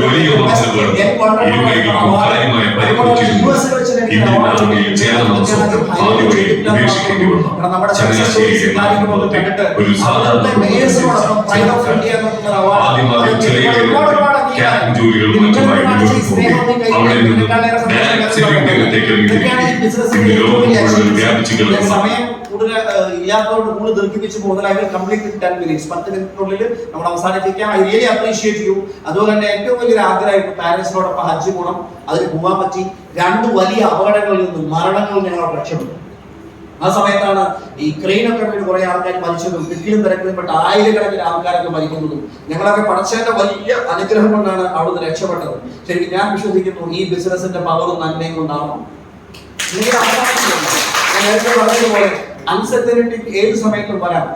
ഇവോൾവ് പ്രോഗ്രാമിന്റെ പ്രമോഷനുമായി പോകുന്ന സമയത്ത് വലിയൊരു അപകടം വന്നിരുന്നു. ആ അപകടത്തിന്റെ എന്റെ വണ്ടി 3 പ്രാവശ്യം മറിഞ്ഞു. വലിയ ഹൈവേ വെച്ചിട്ട് അത് ഒരു ഫ്ലൈഓവറിന്റെ മേലെ വീട് പൊട്ടിത്തെറിച്ച് പോകേണ്ടതാണ് ജീവിതം രക്ഷപ്പെട്ട സത്യോടെ പറയുന്നത്. വിനോദ് സാറിന്റെ ഒരു ലീഡർ എന്നെ കാണാൻ വന്നൊരു പിക്ചറാണ് ഞാൻ ഇവിടെ കാണിക്കുന്നത്. എറണാകുളത്ത് മാരിയറ്റ് ഹോട്ടലിൽ RTP നടക്കുന്നു. 2 ലീഡേഴ്സ് വന്നു. ഷാർജയിൽ ബിസിനസ് തുടങ്ങി വെച്ച ഒരു ജിബു എന്ന് പറഞ്ഞ ലീഡറും അദ്ദേഹത്തിന്റെ അളിയൻ ബെഞ്ചു മാത്യു, ഇദ്ദേഹം കൂടെ എന്നെ കാണാൻ വേണ്ടി വന്ന സമയത്ത് ഞാൻ എടുത്ത ഫോട്ടോയാണ്. ഏതാനും മാസങ്ങൾക്ക് ശേഷം രഞ്ജു എനിക്കൊരു മെസ്സേജ് അയച്ചു, സാർ അലിയുടെ ഒരു അസുഖം ഒന്ന് സാർ അറിഞ്ഞു, പെട്ടെന്നാണ് വന്നത്, ഒരു ടെസ്റ്റിങ്ങിന് പോയതാണ്, പെട്ടെന്ന് ആ ടെസ്റ്റിൽ എന്തോ പാകപ്പഴം എന്തോ വന്നു, ഓക്സിജൻ എങ്ങാണ്ടോ ബ്രെയിനിലേക്ക് കൊണ്ട് കെട്ടായി, ആൾ പെട്ടെന്ന് കിടപ്പിലായി പോയി. ആ എന്റെ വലതുവശത്ത് നിൽക്കുന്ന ആളിലേക്ക് കിടപ്പാണ് ഈ മനസ്സിലായി. ഞാൻ കഴിഞ്ഞ പ്രാവശ്യം നാട്ടിൽ വന്നപ്പോൾ ആളെ പോയി കണ്ടിരുന്നു. 1.5-2 മണിക്കൂറോളം ഞാൻ ആളോടൊപ്പം ചെലവഴിച്ചിരുന്നു. ആൾക്കാരെ തിരിച്ചറിയാനൊന്നും പറ്റാത്ത സമയമായിരുന്നു. പക്ഷെ എനിക്ക് വലിയ സന്തോഷകരമായ കാര്യം അവരെ പോയി വിസിറ്റ് ചെയ്യാൻ പറ്റി. കയ്യൊന്നും അനക്കാതിരുന്ന ഒരാളെ ഞാൻ ഇങ്ങനെ സംസാരിക്കുന്ന പുള്ളിയുടെ കൈ കയറി പെട്ടെന്ന് പിടിച്ചു. അവർ വലിയ അത്ഭുതപ്പെട്ടിരുന്നു. പക്ഷെ അടുത്ത 11 മാസം ആൾ മരണപ്പെട്ടു പോയി ചെയ്തു. ആൾക്ക് ലോകത്തില്ല. നല്ല ആരോഗ്യത്തോടൊപ്പമാണ്. നിങ്ങൾ ചിന്തിക്കണം. കണ്ണുള്ളപ്പോൾ നമ്മുടെ മുമ്പിൽ വരുന്ന കാര്യങ്ങൾ അറിയണം.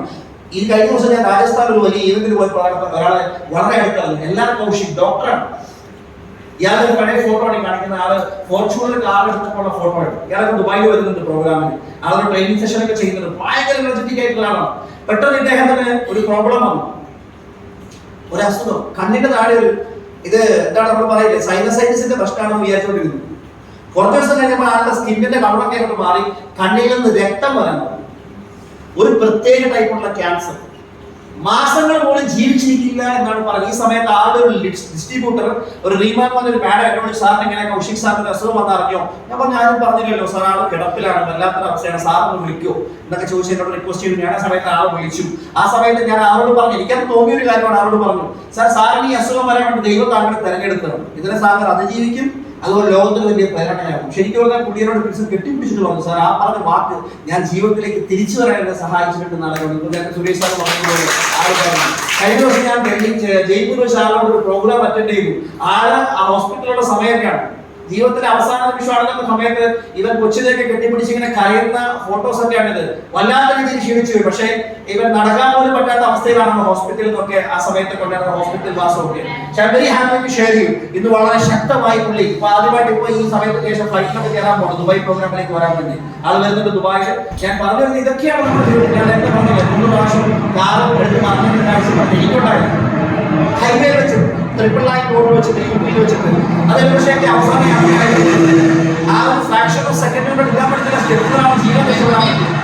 ഇതൊക്കെ മനുഷ്യരുടെ തീരുമാനങ്ങളാണ്. പക്ഷെ എനിക്ക് ടെൻഷനൊന്നുമില്ല, നിങ്ങൾ ടെൻഷൻ ആവേണ്ട ആവശ്യമില്ല. മൈ ലൈഫ് സ്റ്റൈൽ നമ്മുടെ കൂടെ ഇല്ലേ. വരാൻ പോകുന്ന ഒരു 3 വർഷം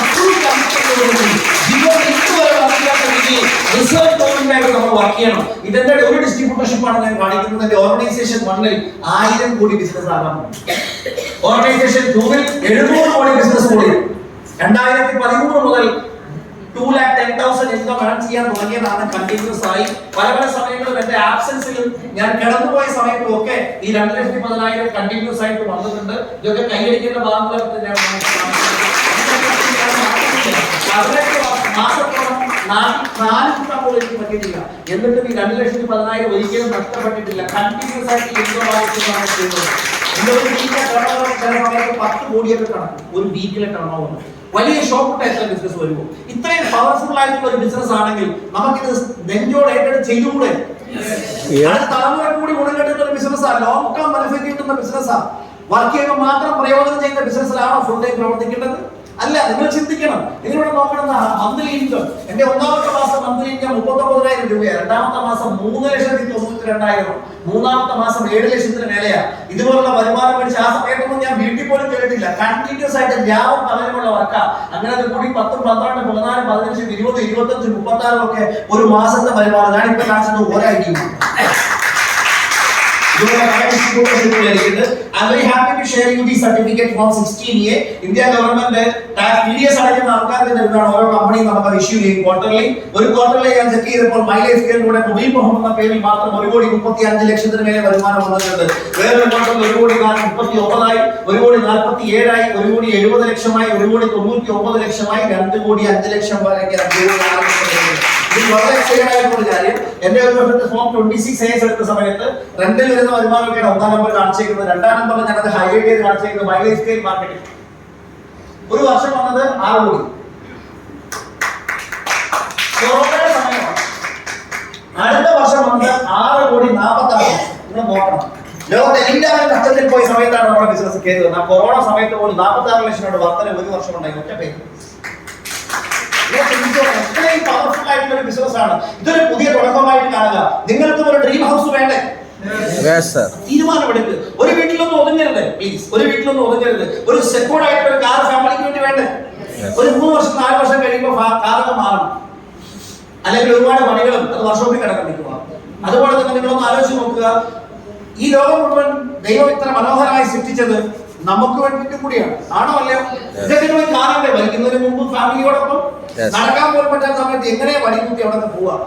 നടക്കാൻ പറ്റിയപ്പോ ആരോഗ്യമുള്ളപ്പോ ഇതൊക്കെ പോയി കാണണം, ഇതൊക്കെ പോയി കാണാൻ പറ്റണം. ഇപ്പൊ നമ്മുടെ കൂടെ ദുബായിൽ വരുന്ന ആൾക്കാർക്ക് ലോകത്തിലെ ഏറ്റവും വലിയ ഡെവലപ്മെന്റ് നേരിട്ട് കാണാനുള്ള ഭാഗ്യമുണ്ട്. അതുപോലെ ലോകത്തിന്റെ ഏത് നഗരത്തിൽ പോയി മക്കൾ ഹയർ എഡ്യൂക്കേഷൻ ചെയ്യണം, അതിനുള്ള സംവിധാനം വേണം. അപ്പൊ നിങ്ങൾ ഫോക്കസ് ചെയ്യണം മൈ ലൈഫിൽ. ആദ്യം പല കാര്യങ്ങൾ ത്യാഗം ചെയ്യേണ്ടി വരും. എന്നാൽ നിങ്ങൾക്ക് നിങ്ങളുടെ സ്വപ്നങ്ങളും ലക്ഷ്യങ്ങളും ത്യാഗം ചെയ്യേണ്ടി വരില്ല. മാറ്റം വരേണ്ടത് നിങ്ങൾ എക്സ്ക്യൂസ് പറയുക, പരാതികൾ പറയുന്ന സ്വഭാവങ്ങൾ ഒഴിവാക്കുക. ആ സമയത്ത് അവിടെ അധ്വാനം കൊണ്ടും ഡിറ്റർമിനേഷൻ കൊണ്ടും അതിനെ അതിജീവിക്കണം. അങ്ങനെയാണെങ്കിൽ വിഷയങ്ങളെല്ലാം കംപ്ലീറ്റ് പോവാണ്. ഇതിനകത്ത് ഏറ്റവും പ്രധാനപ്പെട്ടത് റൈറ്റ് സ്ട്രാറ്റജിയാണ്. Learn from the right leaders. This is very important. ശാശ്വതമായ സ്റ്റേബിൾ ആയ കണ്ടിന്യൂസ് ആയിട്ടുള്ള വിജയം നേടിയ നിങ്ങളുടെ വെൽവിഷേഴ്സ് ആയിട്ടുള്ള റിയൽ അപ്ലൈൻസിനെ നിങ്ങൾ കണ്ടെത്തണം ലൈൻ ഓഫ് സ്പോൺസർഷിപ്പ്. എന്നിട്ട് അങ്ങനെയുള്ളവരുടെ ട്രെയിനിങ് പ്രോഗ്രാമുകൾ അറ്റൻഡ് ചെയ്യണം. എന്നിട്ട് അതുകൂടെ കാര്യങ്ങൾ പഠിക്കണം. സമയമെടുത്ത് അവരുടെ അപ്പോയിന്റ്മെന്റുകൾ കൺസൾട്ട് ചെയ്യണം. നിങ്ങളുടെ ലക്ഷ്യങ്ങളെ കുറിച്ച് സംസാരിക്കണം. നിങ്ങൾ അവരോട് ചർച്ച ചെയ്യണം. അങ്ങനെ നിങ്ങൾ അത് കറക്റ്റ് ചെയ്യണം. And cultivate your confidence. That is very, very, very important. Take leadership. ഉത്തരവാദിത്തം ഏറ്റെടുക്കുക. നിങ്ങളുടെ ബിസിനസ് തുടങ്ങുന്നത് നിങ്ങളിൽ നിന്നാണ്, മോളിൽ നിന്നല്ല. നിങ്ങളിൽ നിന്നാണ്. സ്വന്തം ബിസിനസ് ആയിട്ട് ഏറ്റെടുക്കുക. പരസ്പരം മനസ്സിലാക്കുക. ചലഞ്ചസ് എല്ലാം നമ്മുടെ ബിസിനസിന്റെ പാർട്ടാണെന്ന് മനസ്സിലാക്കുക. Build the leaders and right place, right leaders. And stabilize their weekly income. Keep your comfort zone. ഞാൻ നേരത്തെ പറഞ്ഞു, ജോഗ്രഫിക്കൽ ഏരിയ അല്ലെങ്കിൽ മൈഗ്രേഷൻ, ഹിജറ എന്നൊക്കെ ഞാൻ പറഞ്ഞതുപോലെ കംഫർട്ട് സോൺ ഒക്കെ കിറ്റ് ചെയ്യണം. ജോഗ്രഫിക്കൽ എക്സ്പാൻഷൻ, റാങ്ക് പറയുന്നത് പോലെ ഒരാൾ STC ആകുമ്പോൾ സ്റ്റേറ്റ് മുഴുവൻ ബിസിനസ് വേണം. RTC ആകുമ്പോൾ 5 സ്റ്റേറ്റുകളിൽ ബിസിനസ് വേണം. MDC ആകുമ്പോൾ 10 സ്റ്റേറ്റുകളിൽ ബിസിനസ് വേണം. ഇതൊക്കെയാണ് നമ്മുടെ ടാർഗറ്റ് പോകേണ്ടത്. If you are not willing to learn, no one can help you. നിങ്ങൾ പഠിക്കാൻ തയ്യാറാവണം. പഠിക്കാൻ തയ്യാറുള്ളവർക്ക് മാത്രമേ മാറ്റങ്ങൾ ഉണ്ടാക്കാൻ പറ്റുള്ളൂ. ഇനി ടീമിന് വേണ്ടി പറയാനുള്ള ഒരു മെസ്സേജ് ആണ്, എനിക്ക് നല്ലൊരു ടീം സ്പിരിറ്റ് വേണം. ടീം സ്പിരിറ്റ് എന്ന് പറഞ്ഞാൽ മലബാർ മില്ലിയനേഴ്സ് ആയിട്ട് മാത്രം നിൽക്കും, വേറെ ആളുകളെ ചേരുക എന്നുള്ളതല്ല, ഇല്ല എന്നുള്ളതല്ല. നിങ്ങൾക്ക് കോപ്പറേറ്റീവ് ആയിട്ടുള്ള love lines or love organisations ഉണ്ട്. എന്ന് വെച്ച് കഴിഞ്ഞാൽ ഇപ്പൊ ടീം വെലോസിറ്റി ഇന്റർനാഷണൽ എന്റെ കൺട്രോളിൽ നിൽക്കുന്ന ടീമുകളാണെങ്കിൽ ഞാനും കൂടെ റെക്കമെൻഡ് ചെയ്താൽ അവരോടൊപ്പം നിന്നുകൊണ്ട് നിങ്ങൾക്ക് ഡെവലപ്പ് ചെയ്യാനായിട്ട് പറ്റും. എക്സാമ്പിൾ ഞാൻ പറഞ്ഞാൽ, ഈ ടീമിൽ തന്നെ വരുന്ന വേറൊരു ഓർഗനൈസേഷനാണ് team winners. For example, team വിന്നേഴ്സും ടീം മലബാർ മില്ലിയനേഴ്സും ഒക്കെ ഒരുമിച്ച് നിന്നാൽ ഇവിടെ എത്ര വലിയ പ്രോഗ്രാമുകൾ നമുക്ക് നടത്താൻ കഴിയും, എത്ര അച്ചീവ്മെന്റ്സ് ഉണ്ട്. ഒരു സ്റ്റേജിൽ നിന്നാൽ പല കാറ്റഗറിയിൽ പെടുന്ന സംസാരിച്ച് അടുത്ത പ്രാവശ്യം ഞാൻ വരുമ്പോൾ ഒരു വലിയ ഈവന്റ് ആണ് നമ്മൾ അങ്ങനെ ഒരുമിച്ച് നമ്മൾ പ്ലാൻ ചെയ്യാൻ പോകുന്നത്. മുമ്പ് ഇതുവരെ കണ്ടിട്ടില്ലാത്ത രീതിയിലുള്ള ഏറ്റവും കൂടുതൽ അച്ചീവേഴ്സ് പങ്കെടുക്കുന്ന ഏറ്റവും വലിയ ക്രൗഡുള്ള ഇന്റർനാഷണൽ ക്വാളിറ്റിയുള്ള സ്റ്റാൻഡേർഡ് ഈവന്റ് ഡേറ്റുകളൊക്കെ നമുക്ക് തീരുമാനിക്കാം. അതുപോലെ യൂണിറ്റി വളരെ ശക്തമാവണം. Successful and committed uplines are like parents. Successful and committed uplines, അതാണ് real uplines. Cross line communication and relation അത് പാടില്ല. നിങ്ങളുടെ ടീം അല്ലാത്ത ലീഡേഴ്സിനോട് നിങ്ങൾക്ക് ഹായ് പറയാം, ഹലോ പറയാം. അവരുടെ കൂടെ ഇരുന്ന് റിലേഷൻഷിപ്പ് ഉണ്ടാക്കാനോ വലിയ ചർച്ചയ്ക്കോ പോവരുത്. കാരണം എല്ലാവരും നന്നായി കേടിയെന്ന് പറയില്ല. പല ആൾക്കാരും മറ്റുള്ള ടീം ഡെവലപ്പ് ചെയ്യുന്നത് അസൂയയോടുകൂടി കാണുന്നവരാണ്. അവരെ നിങ്ങളെ മനസ്സിലേക്ക് ഒരു പിശാചിനെ പോലെ ഇൻഫ്ലുവൻസ് ചെയ്ത് കേറി നെഗറ്റീവുകൾ സ്പാർക്ക് ചെയ്ത് നിങ്ങളെ ഇല്ലാതാക്കുക. അത് ഡയറക്ട് സെല്ലിംഗ് വേൾഡിൽ ഉള്ള കാലം മുതലുള്ളതാണ്. അതുകൊണ്ട് സ്റ്റേജിൽ കയറിയുള്ള പെർഫോമൻസ് കണ്ടിട്ട് ആർക്കും പുറകെ പോകാൻ നിൽക്കേണ്ട ആവശ്യമില്ല. നിങ്ങളുടെ വളർച്ച അവരെ ഒരു തരത്തിലും ബെനിഫിറ്റ് കൊടുക്കാൻ പോകില്ല. അതുകൊണ്ട് അവർ നല്ല ഉപദേശം തരുമെന്ന് പ്രതീക്ഷിക്കുകയേ വേണ്ട. 99% പേര് തരില്ല. I am sure about it. അതുകൊണ്ട് നിങ്ങൾ ക്രോസ് ലൈൻ കമ്മ്യൂണിക്കേഷൻ ഒരു കാരണവശാലും പോവരുത്. പിന്നെ നിങ്ങൾക്ക് സക്സസ്ഫുൾ ആയിട്ടുള്ള അപ്ലയൻസ് കമ്മ്യൂണിക്കേറ്റ് ചെയ്യാനുണ്ടെങ്കിൽ you have an access up to me. എന്റെ നമ്പർ നിങ്ങളുടെ ലീഡേഴ്സിനോട് ചോദിച്ചാൽ തരാം. നമ്പർ ചോദിച്ചാൽ കാശ് മാത്രം കടം ചോദിക്കരുത്, തരില്ല. എന്റെ കൂടെ ഉള്ളവരൊക്കെ കാശ് കടം കൊടുക്കുന്നത് ഞാൻ അവിടെ തന്നെയാണ്. ഈ കഴിഞ്ഞ ദിവസം ഞാൻ ഒരാൾക്ക് നമ്പർ കൊടുത്തു. 2ാമത്തെ ദിവസം മെസ്സേജ് കൊടുത്തു, സാർ ഒരു 15,000 രൂപ എന്റെ വണ്ടിയുടെ EMI അടയ്ക്കണം. 3 പ്രാവശ്യം ഒന്നും പറഞ്ഞില്ല. 4ാമത്തെ പ്രാവശ്യം സാർ ഒന്നും ഒരു പ്രാവശ്യത്തേക്ക് സഹായിക്കും. ഞാൻ പറഞ്ഞു, ഉള്ള ബന്ധം നശിപ്പിക്കാൻ ഏറ്റവും എളുപ്പം ഇച്ചിരി പൈസ കടം കൊടുക്കുക. അതുകൊണ്ട് ഫിനാൻഷ്യൽ ഡീലിംഗ് ആണ് അപ്ലൈ ചെയ്ത ഡൗൺലൈൻ തമ്മിൽ പാടില്ല മകനെ, പൈസ ഉണ്ടാക്കി അല്ലെങ്കിൽ ഒരു പ്രോഗ്രാം വേണമെങ്കിൽ ഞാൻ അതിന് വേണമെങ്കിൽ വരാം. അവൻ അതിനൊന്നും ഇൻട്രസ്റ്റ് ആവുമ്പോൾ നിർബന്ധമില്ല. പല ആൾക്കാരും അടുത്ത് കൂടുന്നതിന് പണ്ടൊരിക്കലും ഒരു പ്രോഗ്രാം കഴിഞ്ഞപ്പോൾ ഒരു വലിയൊരു ലെറ്റർ ഒരാൾ തന്നെ തന്നു. ആളുടെ കഥകളെല്ലാം വിശദീകരിച്ചിട്ട് ആള് ലാസ്റ്റ് പറഞ്ഞാണ്, സാറിന്റെ 1 മാസത്തെ വരുമാനം എനിക്ക് തന്നാൽ എന്റെ പ്രശ്നങ്ങളെല്ലാം തീരും. നിങ്ങളൊന്ന് ആലോചിച്ച് നോക്കി. ഇങ്ങനെ ലോകത്തുള്ള യൂസഫ് അലി ആൾക്ക് കിട്ടുന്ന വരുമാനം എല്ലാം എല്ലാം കൂടി കൊടുക്കാൻ പോലും നമ്മളൊക്കെ അവരോട് യൂസഫ് അലിക്ക് ആറ് പഠിച്ച പൈസ പോലും നമുക്ക് ഇതുവരെ കിട്ടി. നമ്മളൊന്ന് ആലോചിച്ച് നോക്കിയാൽ പുള്ളി ഫ്ലൈറ്റ് പഠിച്ച പൈസ മൊത്തത്തിൽ നമുക്ക് ഇതുവരെ കിട്ടി. നമ്മളിവിടെ ഡെവലപ്പ് ചെയ്ത് വരുന്നതേ ഉള്ളൂ. ഞാൻ പറഞ്ഞു വരുന്ന കാര്യം, ബിസിനസ് സംബന്ധമായി ഡെവലപ്മെന്റിന് വേണ്ടിയിട്ടുള്ള എന്ത് കാര്യങ്ങളിലും നമ്മളുടെ എല്ലാ സപ്പോർട്ടും ഒരിക്കൽ കൂടി ഞാൻ ആവർത്തിച്ച് നിങ്ങൾക്ക് ഉറപ്പ് നൽകുകയാണ്. ഈ ടീമിനോടൊപ്പം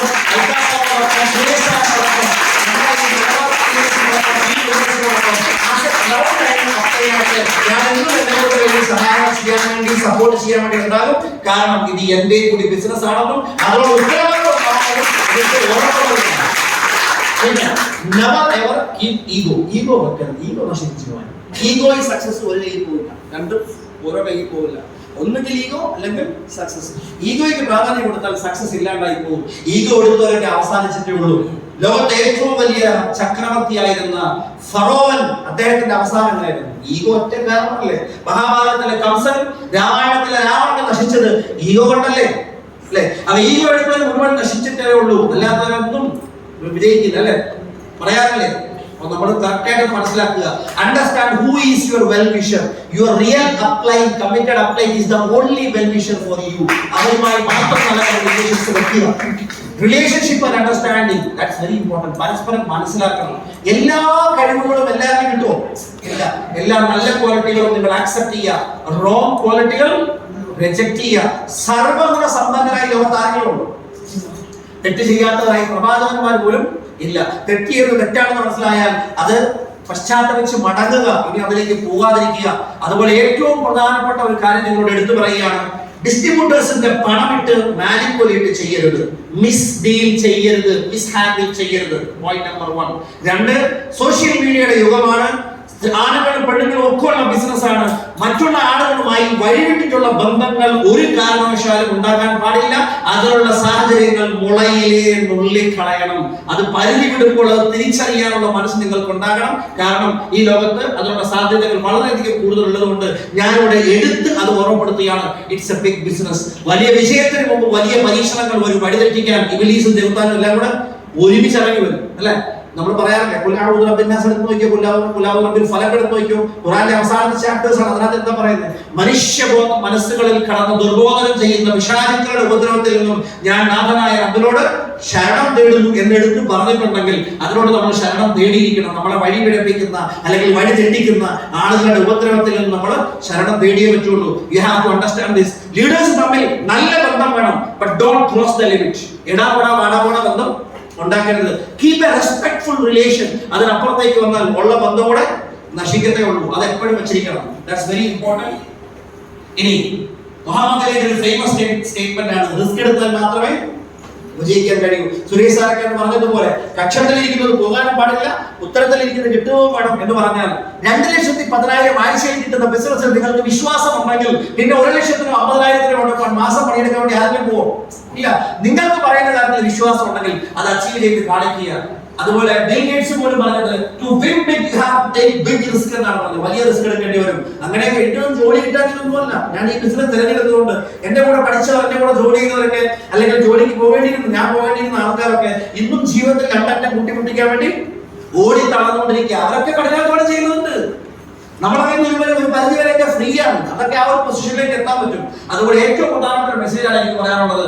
വിജയിക്കുമ്പോൾ ആ വിജയത്തിൽ നിന്നുള്ള കാര്യങ്ങൾ തലച്ചോറിലോട്ട് കയറ്റി അഹങ്കാരിയായി മാറരുത്. ആ ഈഗോ കയറി കഴിഞ്ഞാൽ നിങ്ങൾ നശിക്കും. അതുപോലെ ചലഞ്ചസ് വരുമ്പോൾ അത് ഹൃദയത്തിലേക്ക് കയറ്റി ഡിപ്രഷൻ ആക്കി മാറ്റുകയും ചെയ്യരുത്. നിരാശപ്പെടരുത്, പ്രതീക്ഷ അർപ്പിക്കുക. അങ്ങനെയുള്ളവർക്കാണ് വിജയിക്കാൻ പറ്റുക.